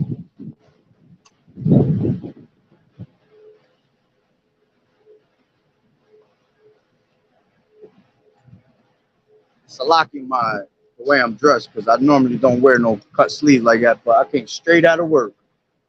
And I left my shirt at the job because it was so nice. I got too happy. I was like, oh. But anyway, so going back, grapho is owing to, recording all that data, having you like a GPS, be able to pinpoint location at any time. You ain't never going to be able to run from police ever again. You see? They're going to tell you sweet things like, this benefits your children and your children won't be able to get stolen no more. And, we'll be able to keep your kids safe. They're doing a lot of that shit now. They're trying to bring all these things with children and push it upon the children. You know what I'm saying? To try to make you feel like your children's safe and shit, and they're not. Meanwhile, they out there trying to show your children at 2-3 years old fucking drags and shit. Like some bullshit, man. This is why you're in what? Like them perilous times, like you say. All right? Scripture also tell you what? It's going to be a time that you ain't never seen under the whole heaven. So we're already seeing times we ain't never fucking seen, man, because you be seeing some weird shit. These are the beginning stages of things that you're about to see that you ain't never seen in your life. All right? They're about to bring these robot dogs and these robots and cyborgs. You got cyborgs walking among us looking like fucking humans and shit, man. That's a time we ain't never seen. Ain't have robots and technology of that shit back in the day. But they have it now. I'm sure they thought about it back in the day. All right, but knowledge wasn't. Woo! Wow. That guy almost got smacked on his bike with the car. Knowledge is going to be increased in those last days. So that's why, the things that are being built, the technology that's coming around, those miracles, all right, that's going to deceive the people, all right? It's all because of the knowledge being increased through the spirit and the power of the Lord, man. All right? Even on the left-hand side, he's giving them power, you see? Because they have to come out with their wicked agenda, right? For the Lord to show his true power, all right? And so he could be glorified throughout the whole earth, man.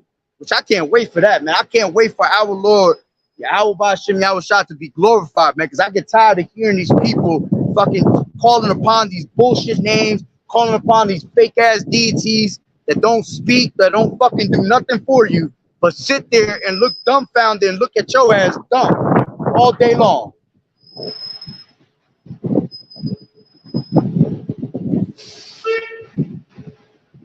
Excuse me. That nigga right there be giving me the straight heebie-jeebies, boy. Nigga was walking over here before. I couldn't believe that shit. Straight picking his ass, took his hand out and then smelt that shit. I was like, what the fuck? He gave me the, oh.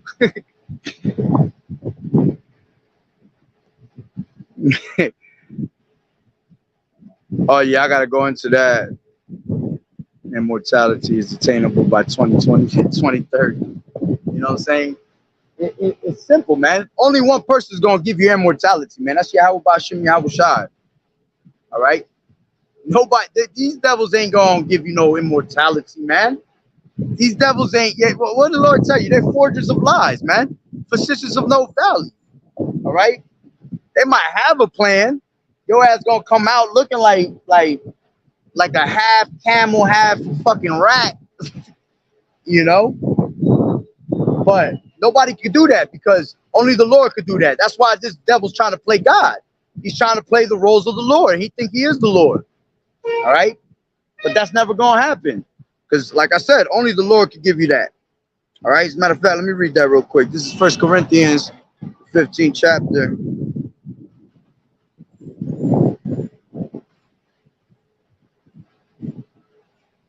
This is 15 and...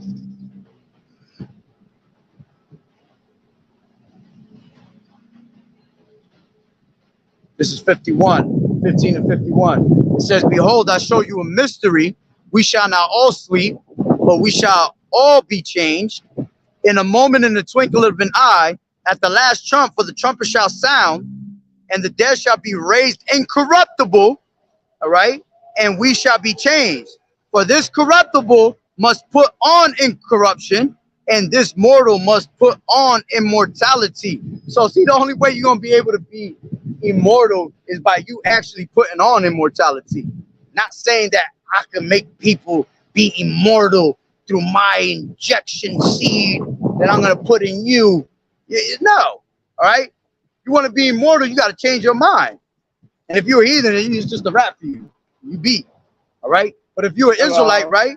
But if you're an Israelite, you got to put on that immortalness, that immortal mentality, man. And how do you do that? By changing the ways of your mentality, transforming your ways from this society to YAHAWAH'S Yahawashi. You see? And that's when you're going to be what? Lord willing, if you are the elect, you're going to be beamed up into them chariots. You're going to be given a brand new body, man. All right? A body of righteousness.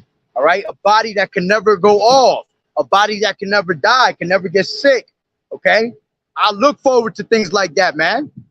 This shit on this side, this body here that I got right here that I'm standing in, shit. I hate that shit. All right? I love my spirit, I love my soul, but this body I hate, man. Because this body is nothing but corruption. All right? The moment you are born, what did it tell you that in Job, man? The moment man is born, all right, he's full of days of trouble already, man. So if that's how it is, when you're born, you're in trouble off the rip. The hell do I want to be here in this body for? You know? Now I got to go through sickness, weariness, all that. You know? And then when you come into the truth and you know what you're supposed to really be having, oh man, that shit breaks you. It shit breaks you down slowly. You know? Because you want that. You want that now. But you know what the Lord said? We have to be what? Patient. And patient means suffering. So we're going to have to suffer for that. You got to show the Lord that you want that. Okay? Shalom, shalom. Yeah, all that shit is a trap. All that, bro. The scriptures tell you never trust thine enemy. So anything that the enemy comes and presents to you, first thing you should automatically think is, I can't trust that. You see? Because he gonna what? He gonna speak sweetly with his lips. all right? But he imagining how to throw you down into a pit, okay? That's what they did with 2020 when it came with the, oh, you guys need to take all this, all these, you know, this juicy juice. You need this bad, blah, blah, blah. You know, because they put it in your mind that you needed that shit and it was all bullshit. All right. And look at the people that are suffering for it now. You know, some people not suffering because they had a lot of bullshit going on, like placebo. They were giving placebos and things like that. So they weren't able to keep up with the amount of people that were getting. So they were giving fake ones to certain people just to keep them in the loop. So when your ass do get the real one, those will be the type of people who be like, well, I had 3 or 4 of them and nothing happened to me. Let me take my 6th one. And right on number 6, your ass drop. You know? Damn, I'm gonna tell you. Salakia. Shalom, shalom. All right. So going back into this. Matter of fact, you know what? Let me jump into 24, Matthew 24, because I was talking about times we ain't never gonna see. Right? This is I'll start from I'll jump around. This is 14. Matter of fact, I'll take it from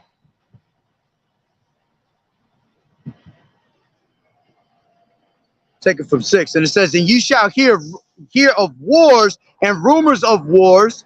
See that ye be not troubled, for all these things must come to pass, but the end is not yet. Yeah, and that's why nothing's happening now. See, what we're hearing with these wars is just rumors of wars. All right, because you have to understand that there's an order to everything, so everything has to happen in actual order. All right, it has to be where the dollar falls and then comes in the MOTB, and then when the MOTB is mandated, that's when World War III is going to come, where the nation is going to turn against America, where Russia is going to be given that evil thought, all right, to attack America. Okay, is an order to everything. So that's why I was telling you that you're going to hear rumors of wars, all right, but be not troubled because the end is not yet. Okay, you got people really thinking, oh, it's about to be over. Nah, man, nah. You got to be patient, man. You got to know the order of the Lord and how things are happening. All right, and that's why we get excited. All right, and the world look at us like we crazy, but we're excited for this place to go. You know, death could do that to you sometimes. It make you act a little weird. So you know what? My bad if I sound weird. Where I'm telling people I can't wait for people to fucking drop and this place be destroyed. You know. Because I have an understanding that these people don't, which it doesn't make me no better, but I'm very thankful that I'm able to see that and not be in the dark like the rest of these people, right? Because what did it tell you in 1 Thessalonians, the 5th chapter? All right, we are the children of the light. All right, we're not the children of the dark. So we get to see these things before they happen because the Lord is giving us, revealing it onto us through what? Through the prophets. All right. Surely the Lord will do nothing but reveal the secrets onto the servants, the prophets. All right. So when you're a servant unto the Lord, you get to see these things. He gives you talents to see these things. You see? So it says, and you shall hear of wars and rumors of wars. See that ye be not troubled, for all these things must come to pass, but the end is not yet. For nation shall rise against nation. And you're seeing that. You're starting to see these nations starting to come up against each other. All right? So they all come together to destroy America, all right? Because at the end of the day, America's going to continue to try to powerhouse people, even though they don't got it no more. They're going to still try to push their philosophy and push their power on them, all right? And it's going to get these people mad, all right? To the point where they're going to say, it's either us or them. And they're going to say, you know what? It's them, because we're going to keep ourselves alive.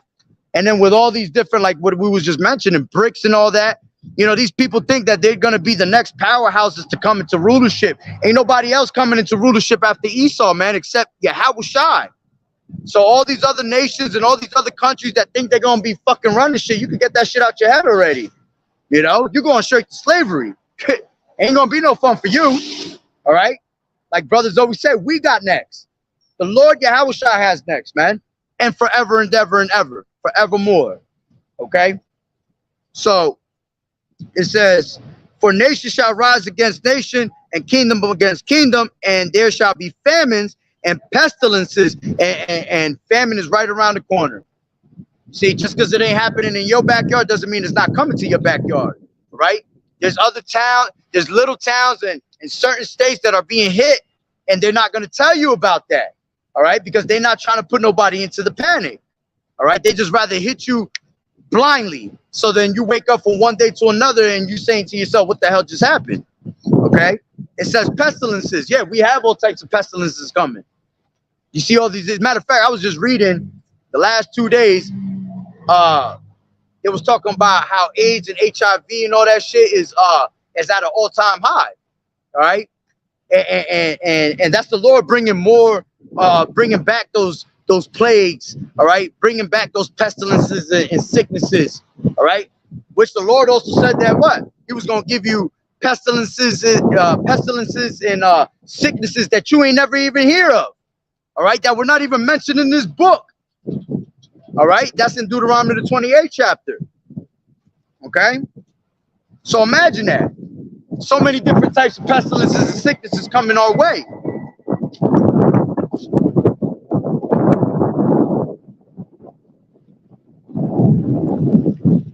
All right, it says, and pestilences and earthquakes in diverse places. All right, earthquakes is everywhere, man. Weather itself is all over the place. Okay, tornadoes and hurricanes and places that they don't even normally go. As a matter of fact, we had a tornado here. I think it was like a week ago.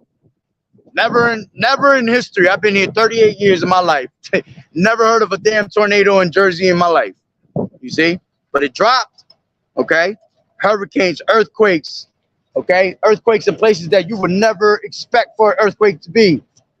Why? Because this is all them birth pains. All right, this is the Lord giving you the signs and effects of what's to come, showing you that this is real, man. And this is why He told you what? Blessed is he that readeth. So if you're staying in this word, you're seeing the prophecies come to pass. All right, it says, all these are the beginning of sorrows. Then shall they deliver you up to be afflicted, and shall kill you, and ye shall be hated of all nations for my name's sake. And that's going to happen to certain brothers, man, because the demonization is coming. All right, these people are trying to demonize us as what? Domestic terrorists. All right, that's prophecy that we're going to be getting round down on. They're going to be like madmen, sparing none. And again, they're going to be trying to get really to the prophets. They're not worried about you 2/3, man. They know 2/3 got to die. All right, so they're just going to have fun with you. But what they really after is the men of the Lord. All right, they're going to be after those that believe. You see, and they're going to try to break you down, put fear in you. But the Lord said what? Fear not, because the Lord is your guide, right? Be not afraid. The Lord don't like when you get in that spirit of doubt. You know, you're not supposed to doubt. Doubt just brings disease to your brain, man. Doubt becomes more doubt, and doubt becomes faithless. And then once you lose your faith, you're done. You know? Shalom, shalom, Yahawashi Yahshua Barakatah. Brother Nahar. All right. So it says, and then shall many be offended, and shall betray one another, and shall hate one another. Yeah, and a lot of people are gonna get offended, because in these last days, when they see all these things actually happen, what we've been saying, that shit gonna irk them. They're gonna be trying to get after us. Oh, it's your fault that this is happening and this and that, blah. But we're not gonna be worrying about that. All right, because the Lord's gonna keep us away from them people, man. The Lord gonna keep us afloat where we're nowhere near these people, man. We might see this shit go down, but see, remember, the Lord easily blind your ass, man. So we could be in the midst of all this shit and we're seeing it, but nobody recognizes that we're around. You know what I'm saying? Lord gonna keep us protected. All right. So it says, and many false prophets shall rise and shall deceive many. And we're in that time now. man, we're in the time where you be hearing the most bugged out doctrine. Here it is. The elders, apostles, been giving you this word for 35 plus years, right? Same word, never switched up the doctrine, right? And you had a couple bugged out doctrines here and there, right?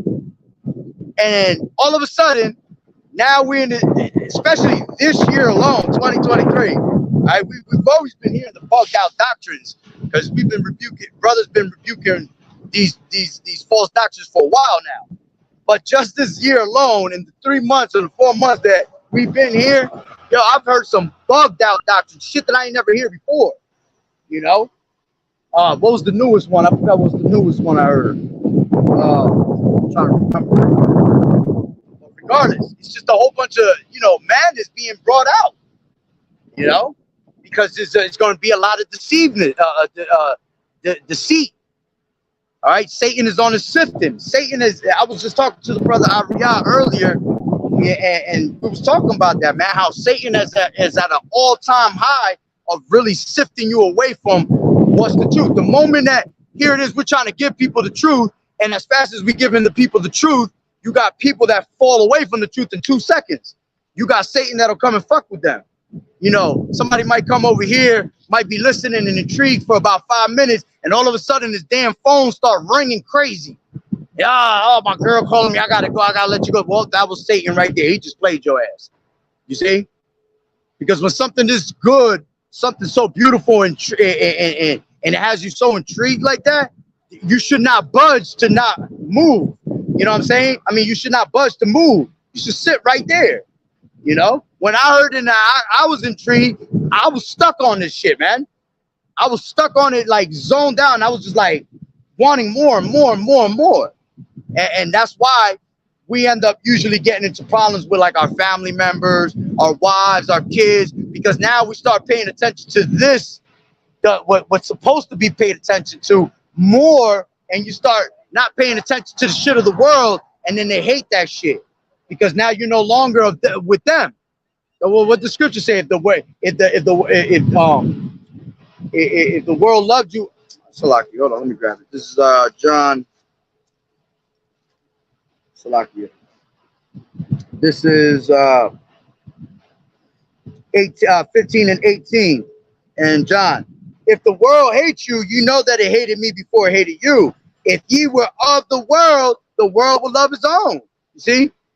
So they start hating, your own family members start hating you, your own wife, your own husband, whatever. Your kids start hating you, you know, you start taking away the birthdays and the Christmas and all that shit. Then you stop hanging with your girl as much because now you just focused on trying to do the will of the Lord. You know, now she's on her bullshit. You don't pay, you don't love me no more, all that extra shit, you know. But if you were of the world, if you were of them, they're gonna love you. You the best. Man, I remember when I first came into this truth. Before the truth, you know, not to sound, you know, extra or anything, but I was a very popular person. You know what I'm saying? And the moment I came to this truth, yo, that shit was like I ain't never had popularity in my life. You know what I'm saying? Because the moment it's the spirit that you have. You know, their spirit don't bear witness that they are the children of the Lord. Our spirit does. Lord willing, we are those people. So the moment that we hear this word, again, that's all we want. We just, and brothers is like that now.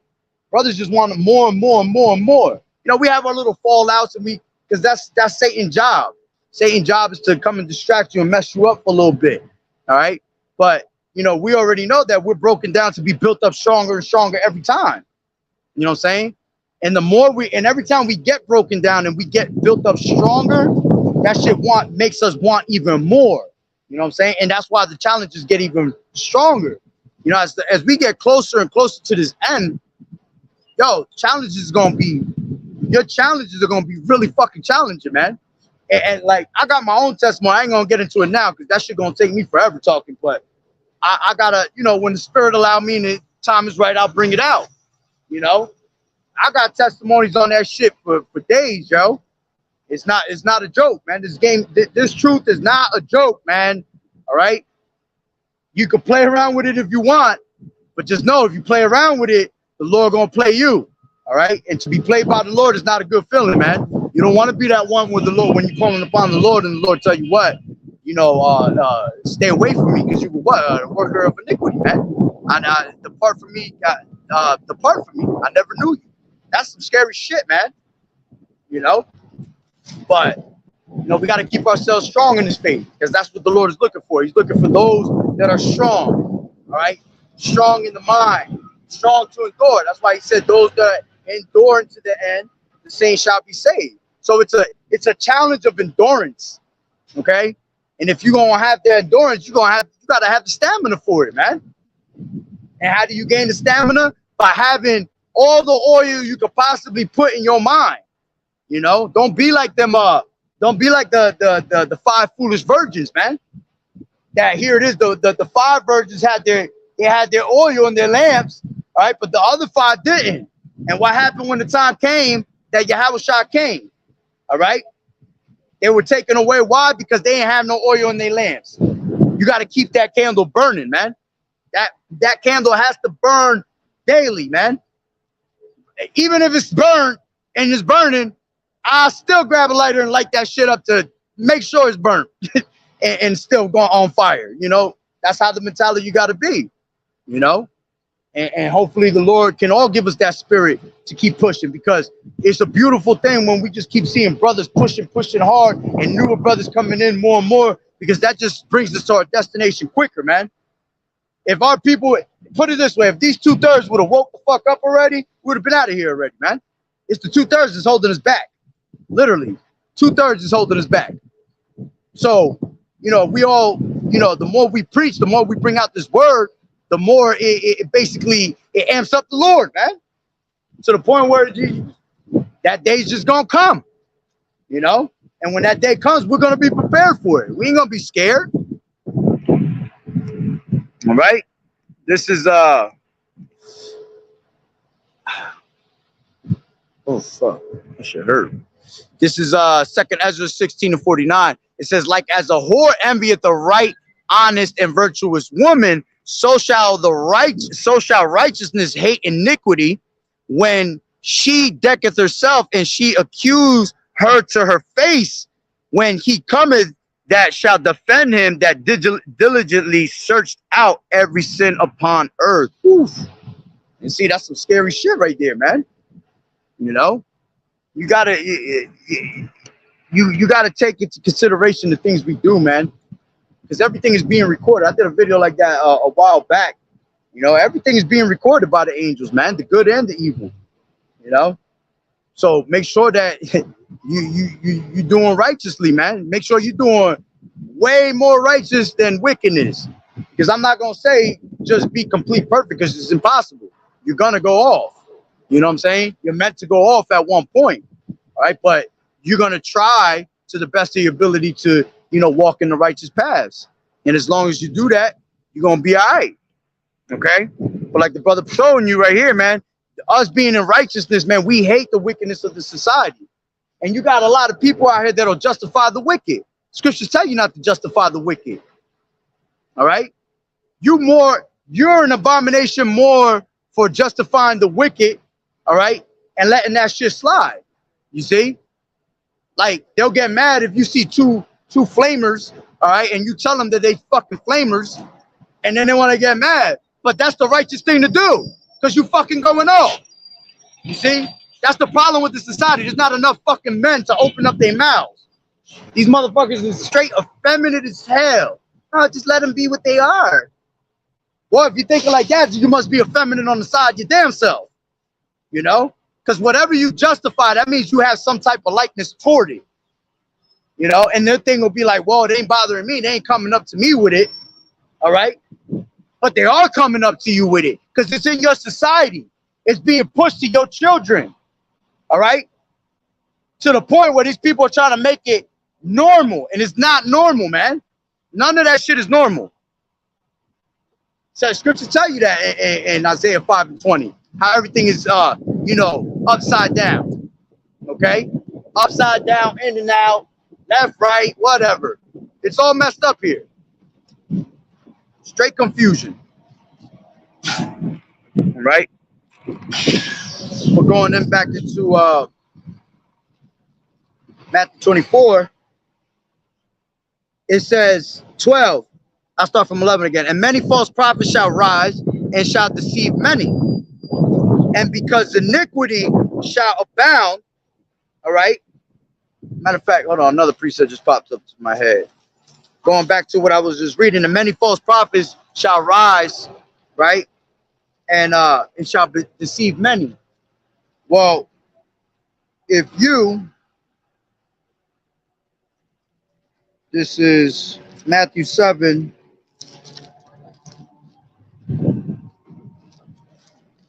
This is Matthew 7 and 15. It says, this is how you're able to tell who has the truth and who doesn't. It says, beware of false prophets which come to you in sheep's clothing, but inwardly they are ravening wolves. So you'll have a bunch of false prophets that'll say the name of the Lord, YAHAWAH'S, all right? They know a little Hebrew, they know some precepts, all right? But you gotta remember that even Satan comes disguises himself as as an angel of light, all right?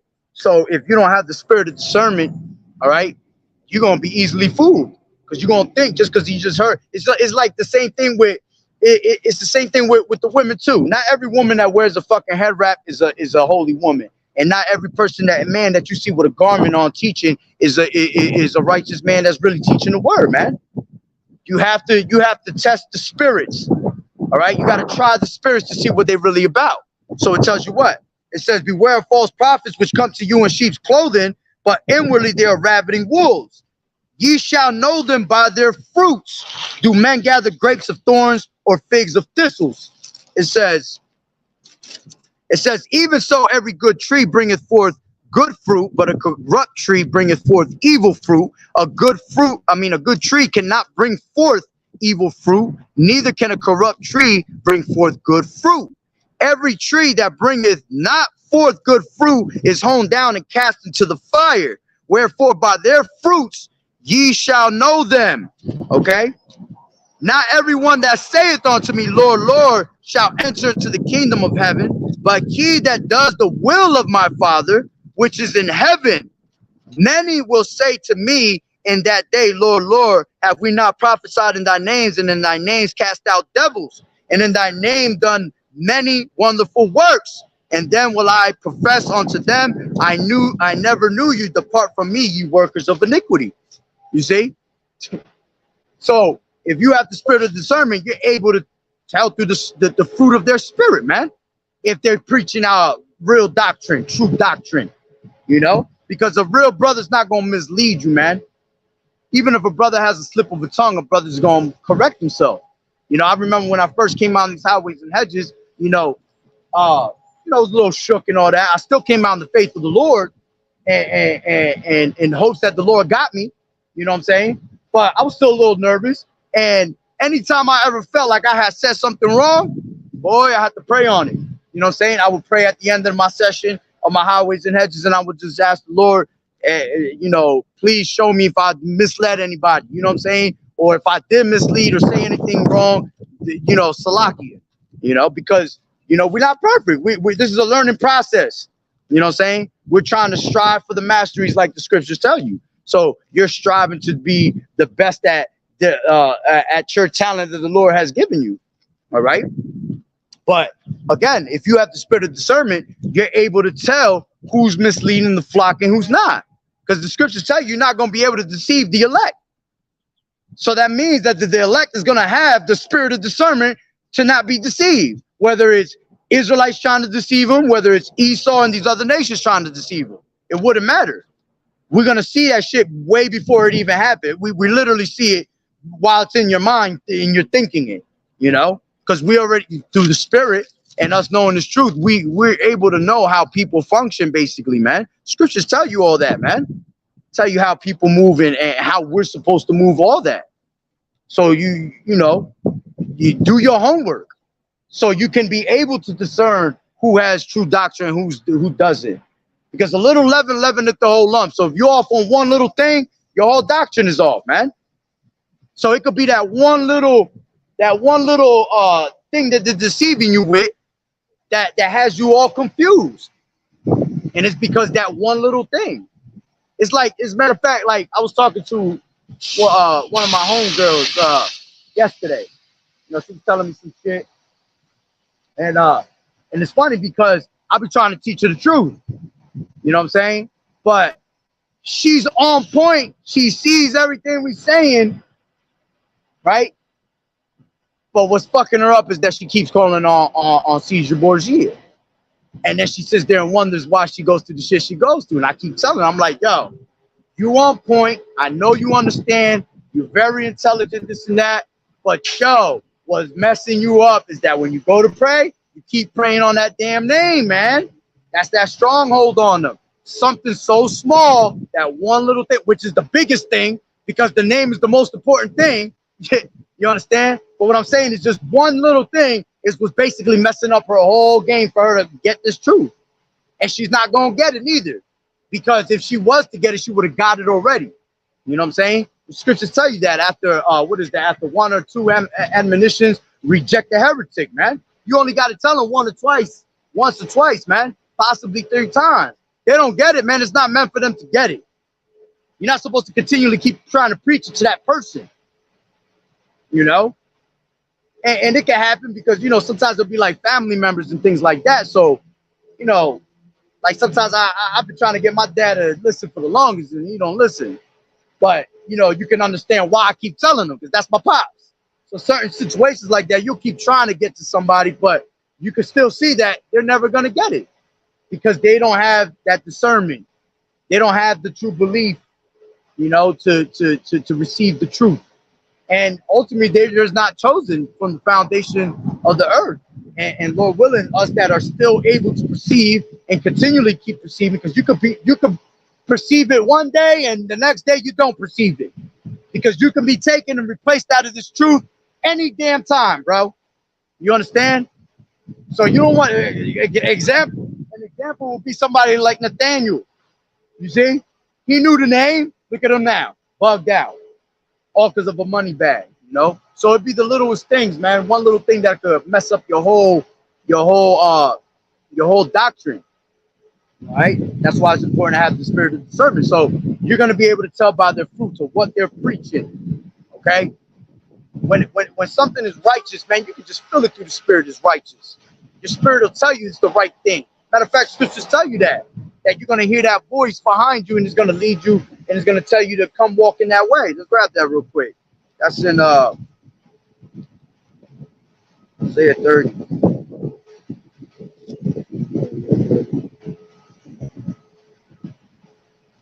This is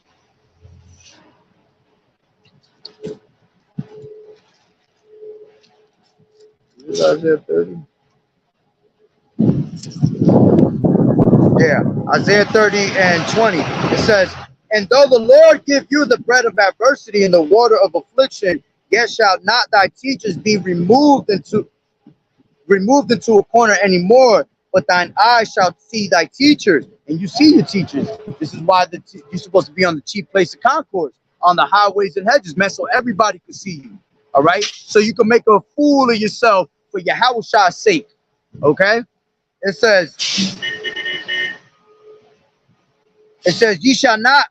yet shall not thy teachers be removed into a corner anymore, but thine eyes shall see thy teachers, and thine ears shall hear a word behind thee saying, this is the way, walk ye in it, when ye turn to the right hand and when ye turn to the left. You see? So you want that's what you want. You want that little voice. You want that little voice to direct you in the righteous way, man. And if you have the spirit of discernment, all right, that voice is going to talk to you, and that voice is the spirit of the Lord, man. Meaning you having this understanding, okay? So when you have that understanding, the first thing you're going to think is always righteously and spiritually. You know, you pretty much got, you know, how they will say in the world, you know, what would JC do? Well, that's how you got to look at it in this time. When you're in this truth, you got to look at it like that. You got to say to yourself, damn, is that something YAHAWAH would do? Nah, you know. This guy got his titties out and shit. All right. So, yeah, You know, having that spirit of discernment is very important, because if you don't, you're gonna be misled. All right. Going back to Matthew 24.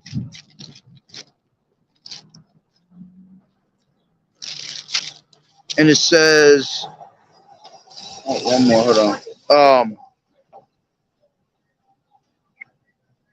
Where was that? And many prophets, false prophets shall rise and shall deceive many. And this is 12. And because iniquity shall abound, the love of many shall wax cold. All right. And the love of many is waxing cold every single day. All right. I saw a video the other day. That shit was crazy as hell. Straight guy came up to a straight bum, shot him right in the head. He didn't even know nothing. Well, from what I understood, he didn't know that guy. He just randomly came up to some guy and just shot him in the head. A straight bum. Shot a straight bum. The bum wasn't doing nothing. He didn't even know what the fuck was happening. You know? That's showing you how the love of many is waxing cold. And you're going to see more and more of that. Because you're going to see these demons hop on these people like on another level. You know? Boy, I've seen people be normal 1 second, and I've seen demons hop on a person 2 seconds later, and you just like, yo, what the fuck just happened? And only you, if you're in the truth, you can understand what just happened. Anyone else, they're just gonna be, they don't even know how to react to some shit like that, you know? But it says, and because iniquity shall abound, the love of many shall wax cold. And they're gonna wax even colder when the famines hit, when these people start, you know, rising up to bring the sedition among men. Okay, that shit's gonna get worse and worse. It says, but he that shall endure unto the end, the same shall be saved. And this gospel of the kingdom shall be preached in all the world for a witness unto all nations, and then shall the end come. And that's what we're doing. We're preaching this gospel throughout the four corners of the earth. All right, don't matter what language. Okay, scriptures talk about how the unicorn what? All right, show with her handiwork from day to night. All right, she uttering her speech. It doesn't matter what language, man. You get this language, you get this truth in every language in the world. But when it comes down to that name, it's going to be said in one language, Hebrew. Okay, yeah, you have to come to the understanding that Hebrew was the first language and the original language. And the Lord said in Zephaniah 3:9 that he only going to turn back to those that have that what? That pure language, man. That pure language is the what? The Hebrew. Okay. And people still always trying to say that Hebrew ain't the first language, man. Matter of fact, just thinking about that, I think I got a book real quick. I got a book where it tells you that Hebrew's the first language.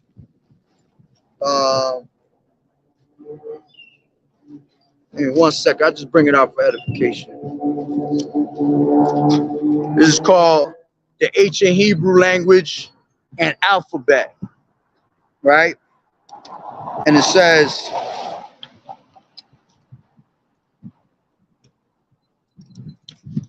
let me, hold on, I know I gotta highlight. Here you go, highlighted. This is page 8, and it says, it has long been a tradition within both Judaism and Christianity that Hebrew is the mother of all languages. All right. So if that's the mother of all languages, all right, that can only mean that you can only talk to the Lord in his original pure tongue. Like it tells you in Zephaniah 3:9.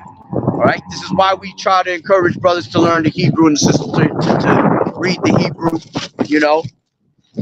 We don't expect people to be fluent as hell like you've been speaking Hebrew all your life, you know, because we just learning. We just came back to our roots, right? But you gotta have prayers in Hebrew. You gotta definitely know the names, because you're not gonna get to the Lord unless you got that name in that Hebrew, bro. You know, if anybody else tell you otherwise, they're a damn fool. They don't read their Bible. They don't know the Bible. That means they truly don't believe in the scriptures then. You know, because that be the worst when you got these people that, oh, I believe in God, this and that. But then when you tell them to explain a certain precept in the scripture, they ain't got no answer for it. You know what I'm saying? So that means you're really not about this truth. You're not about really learning, all right, what the Lord has as treasures in these earthen vessels that we are in, all right? The treasures that he's given, you really don't believe in it, man. And that's just sad as hell that you don't believe. Because you the same spirit that wasn't believing back in the ancient world. Okay? You that same spirit that pretty much was screaming, raise it, all right, and basically yelling for them to crucify our Lord, man.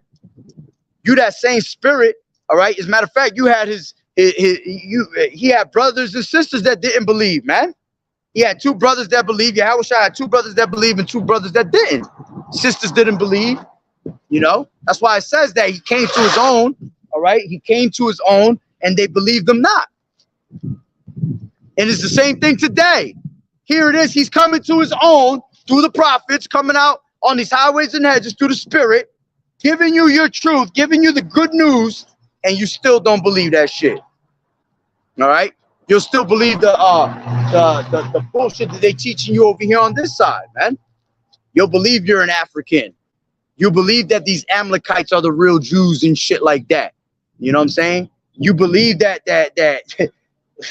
oh my God, you be believing that you came from outer space with some reptilian shit. You know, you believe in Nephilim and dumb shit like that. Angels coming from the heavens and coming to touch our women. Like that, again, you are not knowing the scriptures. You have no understanding of the scriptures because demons and angels, they can't do none of that, man.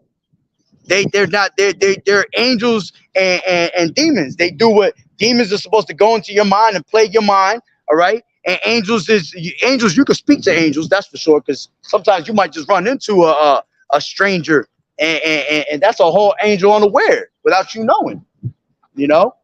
But everything's just gonna be word of mouth, you know. It ain't gonna jump in your body and make you do all this extra shit, man. That's some bugged out shit, you know. Even when I wasn't in the truth, I ain't think of shit like that, you know, because it just don't make sense. Certain things you have to say to yourself, hold on, let me just put a regular common sense thing to this, you know.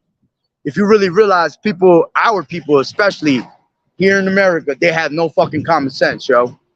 That should be like, it's actually, what do you call that? Like a pet peeve, not a pet peeve, but it irks me. Just leave it at that. That shit irks me when people can't just simple common sense, people can't understand it. And then they're looking at you like you're the crazy one, you know, when you're trying to explain it to them. That shit is crazy as hell. All right. But, you know, going back into these scriptures, let's go into 15. All right. So we was just talking about how this gospel is going to be preached throughout the whole entire earth. All right. And then the end shall come.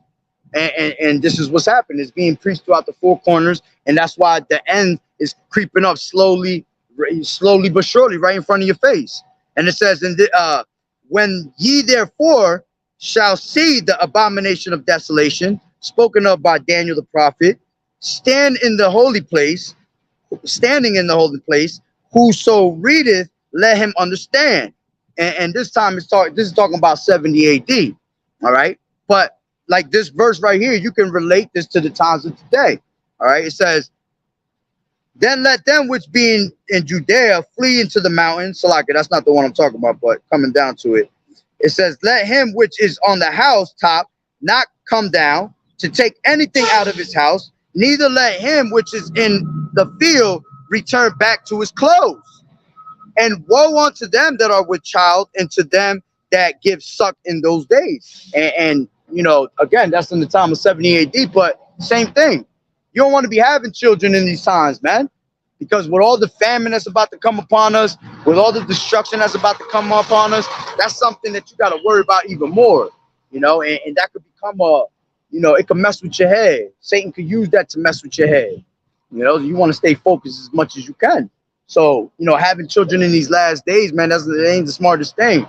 But hey, if it's the Lord's will, then it is the Lord's will. And if you're a man of the Lord or a woman of the Lord, you will be protected, Lord willing. You know, the Lord's going to protect yours at the end of the day. Okay. And it says, but pray ye that your flight be not in the winter, neither on the Sabbath day. You know, so you don't want your escape to be in the winter, because then you got to deal with the cold and shit like that. All right. You don't want it to be on no Sabbath day. Boy, because the Sabbath days, those are holy days. So we got to be in our holy time, you know. it says, for then shall be great tribulation, such as was not since the beginning of the world to this time, no, nor ever shall be. And except those days should be shortened, there should no flesh be saved, but for the elect's sake, those days shall be shortened. All right. So again, it's telling you times they are approaching, dangerous times that we have never seen on this earth. All right. Brothers talk about it all the time. It's going to be worse than the times of slavery, man. And the times of slavery were fucking horrific, man. But when this time comes, it's going to be worse than the times of slavery, man. You're going to see, it's going to be a time like you ain't never seen. It's going to be the time when you're going to see these clouds crack and Yahawah coming in his great glory with his chariots, things you ain't never seen. When you see something like Leviathan pop out the water and start destroying shit, you're going to see literally things we have never seen. And that's the beauty of it, because if you know Yahweh Bashim Yahushai, you know the Lord is a character, so he know how to bring things out, man. He's the king of terrors, man. Being the king of terrors, just the name of that alone should scare you, because he could do whatever he wants to terrorize you, And the Lord has got a character, man. He got a sense of humor. So the Lord said that He gonna laugh at your calamity in the time of your calamity. So imagine when the Lord putting certain things on you, man. And He watching you from the heavens. He's just like, this fool, cracking the hell up, But it says, and except those days should be shortened, it says there should no flesh be saved for the elect's sake. Those days shall be shortened, and the days are shorter than ever, man. Literally. Like we just started 2023 and we're already in March. I mean, in April, going into May soon. All right. 2022. 2020 was when you really started seeing time really flying, because so much things start happening, man. The more things happening, the more time flies, because there's so much shit going on at once. You can't even keep up to it. So by the time you look back, you're like, damn, it's Monday already. Damn, it's Sunday already. So imagine now that we're getting closer and closer, and this domino effect of all this wickedness and destruction is about to happen. So the days are even feeling faster and faster. You go to work Monday, it's already the weekend, and it literally be like that. I've never felt so happy to actually go to work, because when I was not in the truth back in the day and I would go to work, I would look at that clock and that shit would take forever to finish. Now I come in literally on Monday and it's already the weekend, and I'll be like, yes. And I've never been so happy to go to work, and it's weird as hell. And it's because them days are being shortened for the elect's sake, because here it was, you had Noah that preached 120 years, prophesied 120 years, right? And this ain't taking a picture of me. Here it was that Noah prophesied 120 years, right? But see, here we're gonna do it at half of that time. You know what I'm saying? Since Abba Bivens came on the scene, it's been about, it's been around 60, 50 years type, So we're doing it half of the time that Noah did it. That just goes to show that the Lord is shortening up the days for the elect's sake, man. Imagine we had to prophesy 120 years. Woo. But here it is. This word's been coming out for about 50, 60 years, and it's literally about to be destroyed, this place, man. If you're in the right spirit, you could see that this place is going to be destroyed any minute. All right. So that's a beautiful thing, that these days are being shortened. All right. It says, then if any man say unto you, lo, here is a Mashiach, or there, believe it not. For there shall arise false Mashiachs and false prophets, and shall show great signs and wonders, and so much that if it were possible, they should deceive the very elect. You see? So you're going to have false Mashiachs, you're going to have false prophets, all right? But you're not going to be able to deceive the elect. because the elect know Yahawashi. Yahawashi said what? The sheep hear my voice and they follow me, man. So there's no other place that we're gonna run to. There's no other voice we're gonna follow other than the Lord's voice, man. It says, behold, I have told you before, wherefore if they shall say unto you, behold, he is in the desert, go not forth. Behold, he is in the secret chamber, believe it not. For as the lightning cometh out of the east, see, this is how it's telling you how the Lord is coming. So if anything, if you don't see this exact scene happening in front of your face, well, that ain't the Lord then. You understand? Because it tells you how the Lord is going to come. For as the lightning cometh out of the east and shineth even unto the west, so shall also the coming of the Son of Man be. All right? Because, yeah, he's going to come from the east and he's going to come all the way to the west. He's going to destroy shit out there coming first, and then he's going to come and destroy this place right after that. You see? And it says, for wheresoever the carcass is, there will the eagles be gathered together. Immediately after the,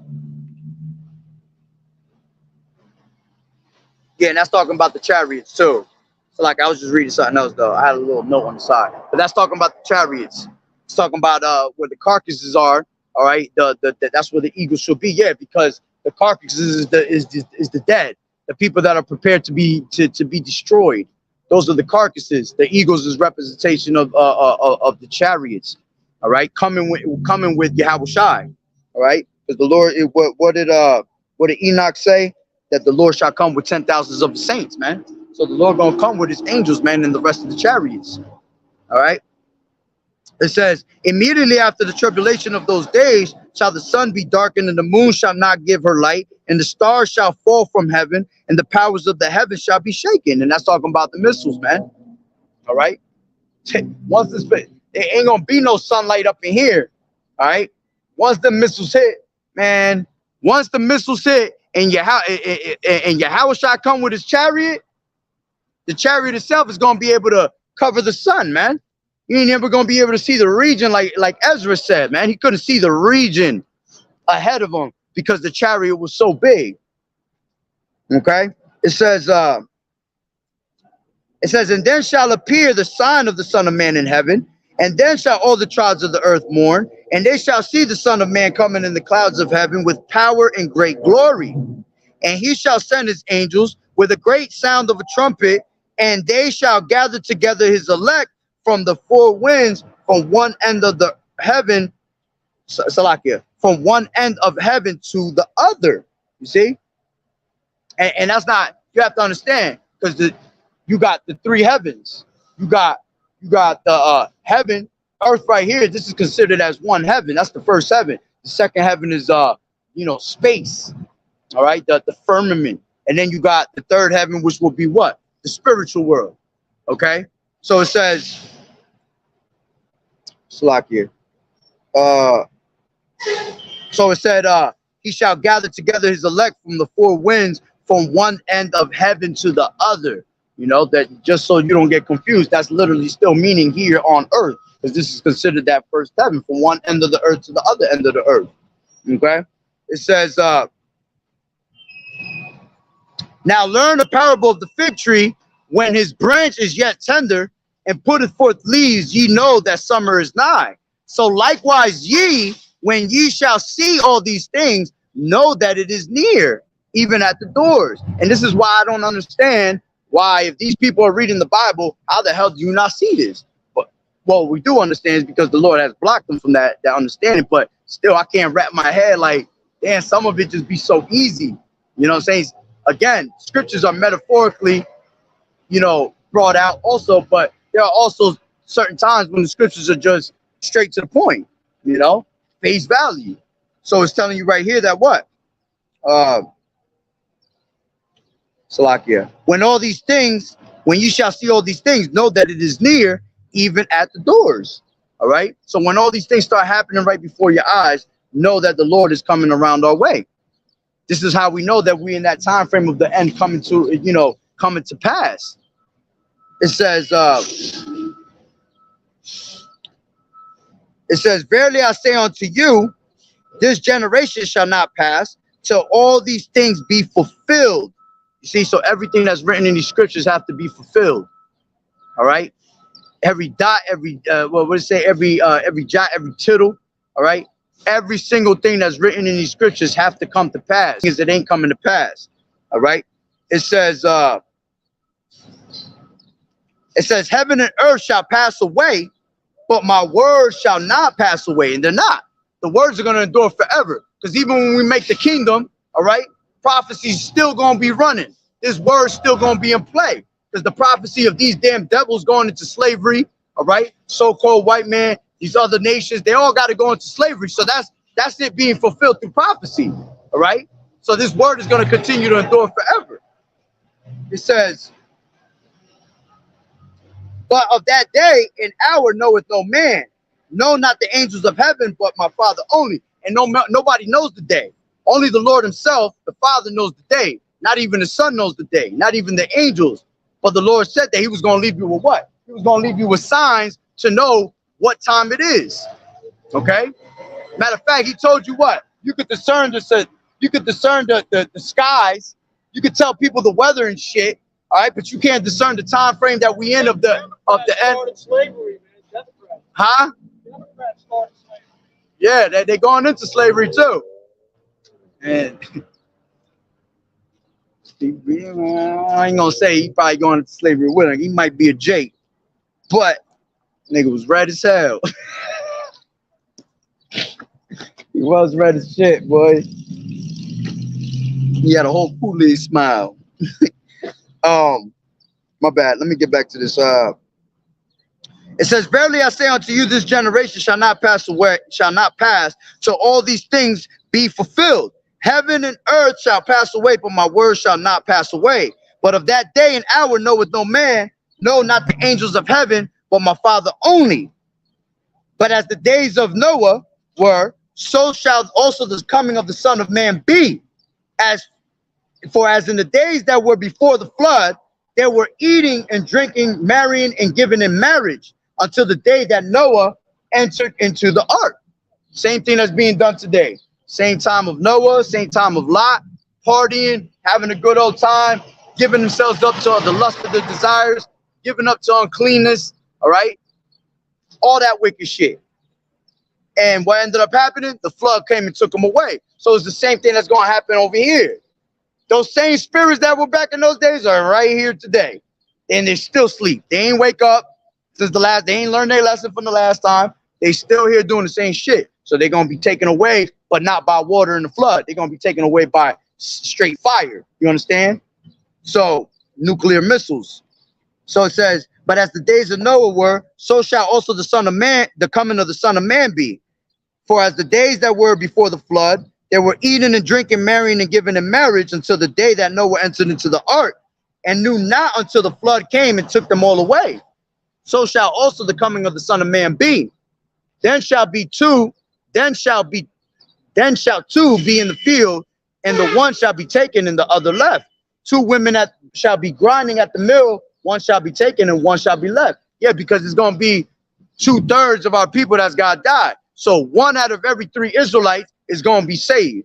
You understand? So I might have just giving an example. I might be working. I'm here with a brother, and the time comes, and if you're not of the elect, one is going to stay and get burnt up or catch the judgment that he's going to catch on this side.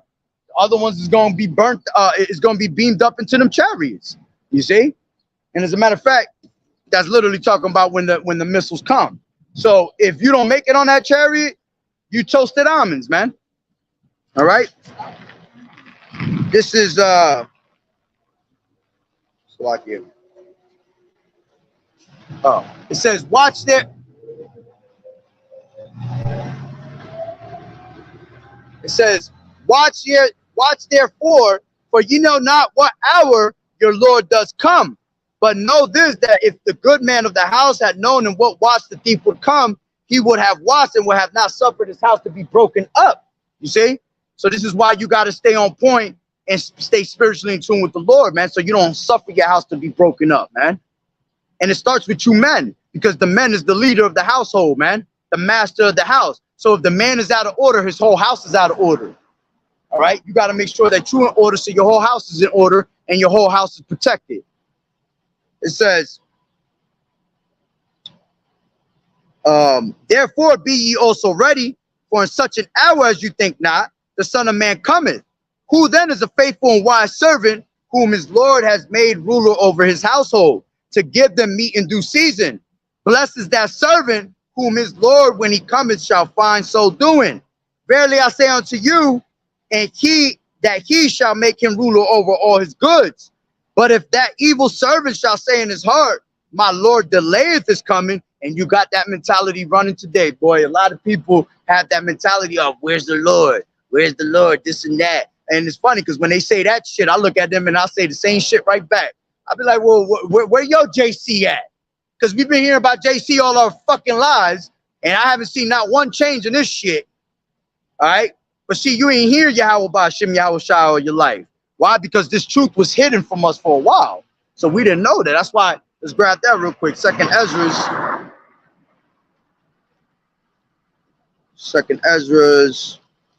I like it.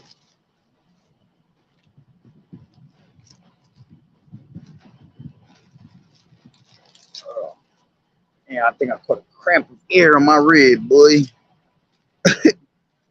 Damn, I forgot where I was going. Where was I going? Second Ezra's. Let me see. Hold on. Let me read that again. I lost my train of thought. Salakia.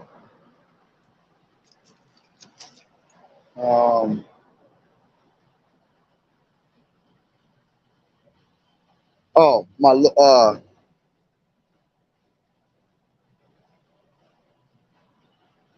Damn, it was because I said, my Lord delayeth. I forgot what it was that I was going to bring out. Damn, I forgot. Lord willing to come back to me. But again, you know, you got the mentality of these Jakes. They, you know, they don't believe that the Lord's coming and all that. You know, especially when you say YAHAWAH'S Yahawashi at the end of the day. People just look at you crazy when you say that, you know. So, you know, the mentality of these people is that the Lord, their Lord is going to come, all right, their false deity, but our Lord, the real power, all right, is never going to come, all right. And as a matter of fact, you have, that's in Rome, let me grab that. Peter tells you the same thing, too. Let me grab that real quick. This is,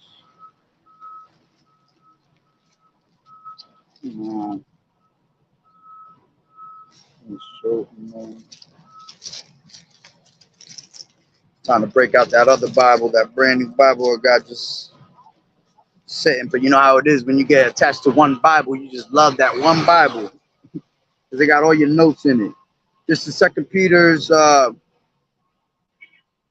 3 and 4, and it says, start from 3. It says, knowing this first, that that there shall come in the last days scoffers walking after their own lusts and saying, where is the promise of his coming? You see? So that's the mentality of these people. They're sitting here mocking the Lord and trying to, you know, ask us when the time is going to be. We know soon. We don't know the exact time, but we know it's about to come any damn day, you know, and we hope that it come and rain upon all you wicked ass fools, all you niggerlights out here that keep thinking that shit is sweet, you know, all you bitches, like Apostle Recall be saying, you bitches. Just like that, you know, I can't wait to see the destruction in your faces, man. You know, and Lord willing that we're able to endure and able to, you know, be protected by the Lord in those days. But let me read that again. This is 2 Peter 3 and 3. Knowing this first, that there shall come in the last days scoffers walking after their own lusts and saying, where is the promise of his coming? You see, and that was the point on that. You know, but being in that mentality, man, is going to be what's going to take you away without you knowing, you know, which I'm going to read that now, finish it up now. And Matthew says they're going to be caught unaware. Matthew 24 and there. So it says, watch therefore, for ye know not what hour your Lord does come, But know this, that if the good man of the house had known in what watch the thief will come, he would have watched and would have not suffered his house to be broken up. Therefore be ye also ready, for in such an hour as you think not, the Son of Man cometh. Who then is a faithful and wise servant, whom his Lord has made ruler over his household, to give them meat in due season? Blessed is that servant whom his Lord, when he cometh, shall find so doing. And that's why the Lord says, stay occupied until we come. All right. And it says, but if that evil servant shall say in his heart, my Lord delayeth his coming, and shall begin to smite his fellow servants, and to eat and drink with the drunken, the Lord of that servant shall come in a day when he looketh not for him, and in an hour that he is not ware of, and shall cut him asunder and appoint him his portion with the hypocrites. There shall be weeping and gnashing of teeth. And that's what I really can't wait. I can't wait to see the smiles that I see on this side, the laughs and the shits and the giggles on this side, turn into fucking sorrows, yo. Turn into tears, turn into pain. You know what I'm saying? Because this shit is not a joke, man. Here it is, you know, brothers and sisters really trying to fight to keep themselves in this truth, man, and keep themselves afloat and to continue in this word. And you got all these knuckleheads that are living, getting all these fucking benefits of life, which is all wicked anyway, but getting all these different benefits of life and still walking around with like nothing. Which the scriptures tell you that in Ecclesiastes that the wicked continue to keep doing wicked 100 times because there's no they're not getting punished for it. Let me just grab it so I don't.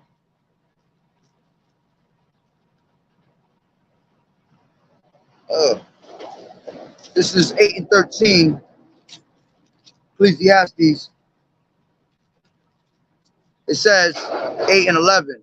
Because sentence against an evil work is not executed speedily, therefore the heart of the sons of men is fully set in them to do evil. So they keep doing the wickedness over and over. Why? Because they're not being judged on it. But they don't understand that the wicked is being preserved for the day of judgment, the day of wrath, man.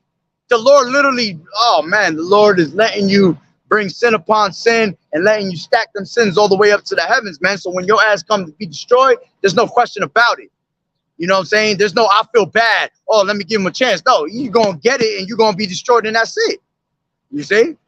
And that's why you got to take heed to the word now. All right. As a matter of fact, let me grab 2nd Ezra 9. This is 2nd Ezra 9 and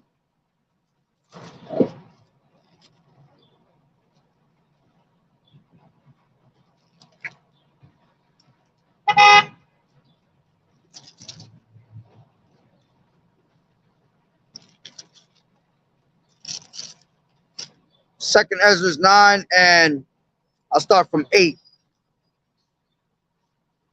Start from 7. And everyone that shall be saved and shall be able to escape by his works and by faith. So that's how you know that you got to have faith with works. Because faith without works is dead being alone. They have to go hand in hand. All right. Because your faith, you showing your works is showing your true faith toward the Lord. It says, shall be able to escape by his works and by faith, whereby ye have believed, shall be preserved from the said perils, and shall see my salvation in my land and within my borders. For I have sanctified them for me from the beginning. And that's only talking about the elect. All right. That's why when you go into, what is it? I think it's John, I want to say 17 or John 7, where it talks about how the Lord is talking about that he's only there for his people, man, the elect. All right, those that were given to him by the Father. Okay. It says, then shall they be in pitiful case, which now have abused my ways. All right. Who are the ones that are abusing the ways of the Lord, man? These false prophets. All right. When you go into these harlot houses of these church houses, all right, they're over there teaching you Jesus Christ and all that bullshit. Yeah, that's that bullshit right there. All right. That's that part where it says, which have abused my ways, man.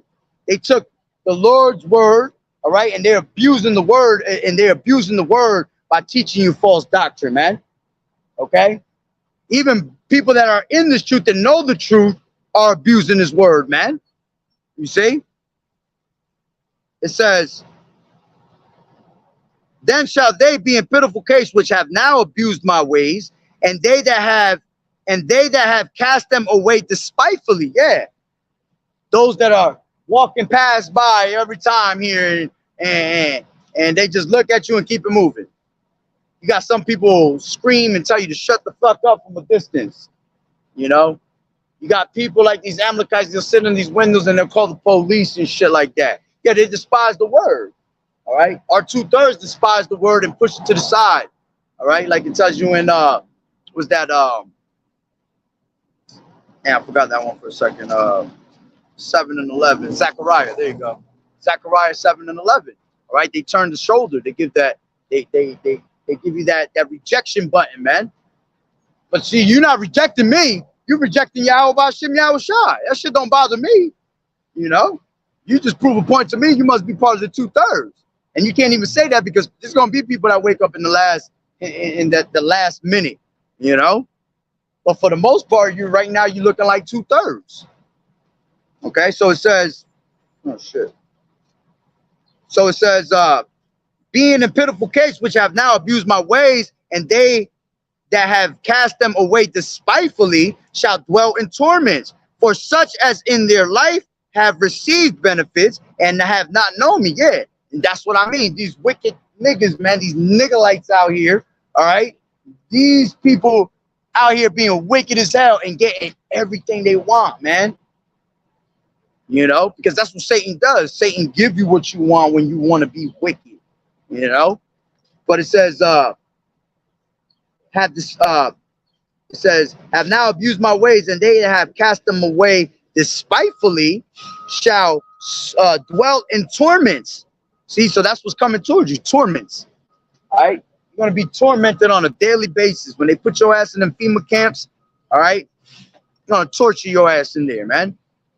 All right, the Lord's going to torture you with vivid apparitions and shit. All right, the Lord going he going to bug you out with your biggest fears, man. You scared of spiders? He might send your ass a 100-foot spider. You know? It says, for such as in their life have received benefits and have not known me. And that's what they've been getting. Receiving benefits. Here it is, they're receiving benefits and don't know the Heavenly Father. And don't know that the Heavenly Father is the one that's giving you those benefits, and your ass is being wicked. And you're still getting benefits. That's how great our power is. Even through our wickedness, he still be having mercy and giving us things that we want, that we need, man, and that we want. Bugged out. And it says, for such as in their life have received benefits that have not known me, and they that have loathed my law while they had yet liberty. Yeah, loathed my law. They didn't want to pay no mind to it, man. They just let it pass.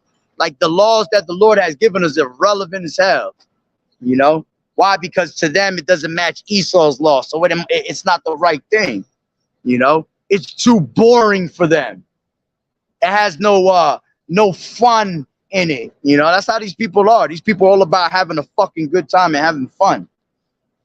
It says, for such as in their life have received benefits that have not known me, and they that have loathed my law while they had yet liberty, and when as yet place of repentance was open unto them, understood not, but despised it.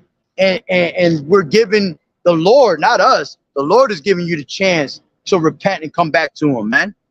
Come back to him and have a fighting chance of salvation. All right.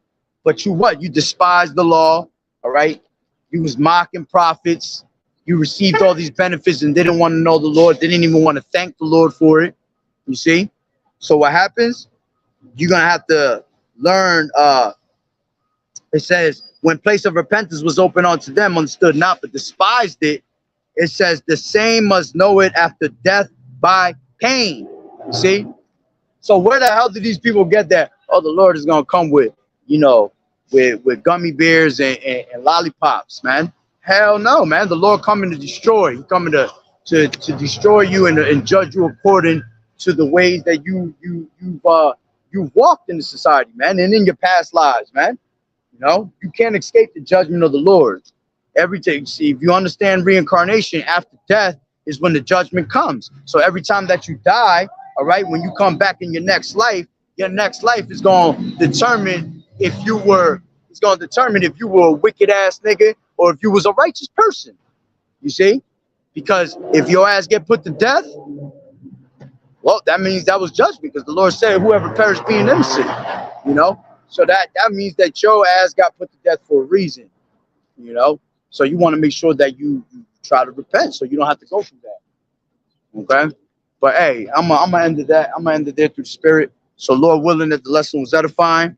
All right. So with that being said, Barakatah Yahawah, Barakatah Yahawah Shai, Kol Haloyim La Yahawah, Bahashem Yahawah Shai, Bahashem Rakakudash.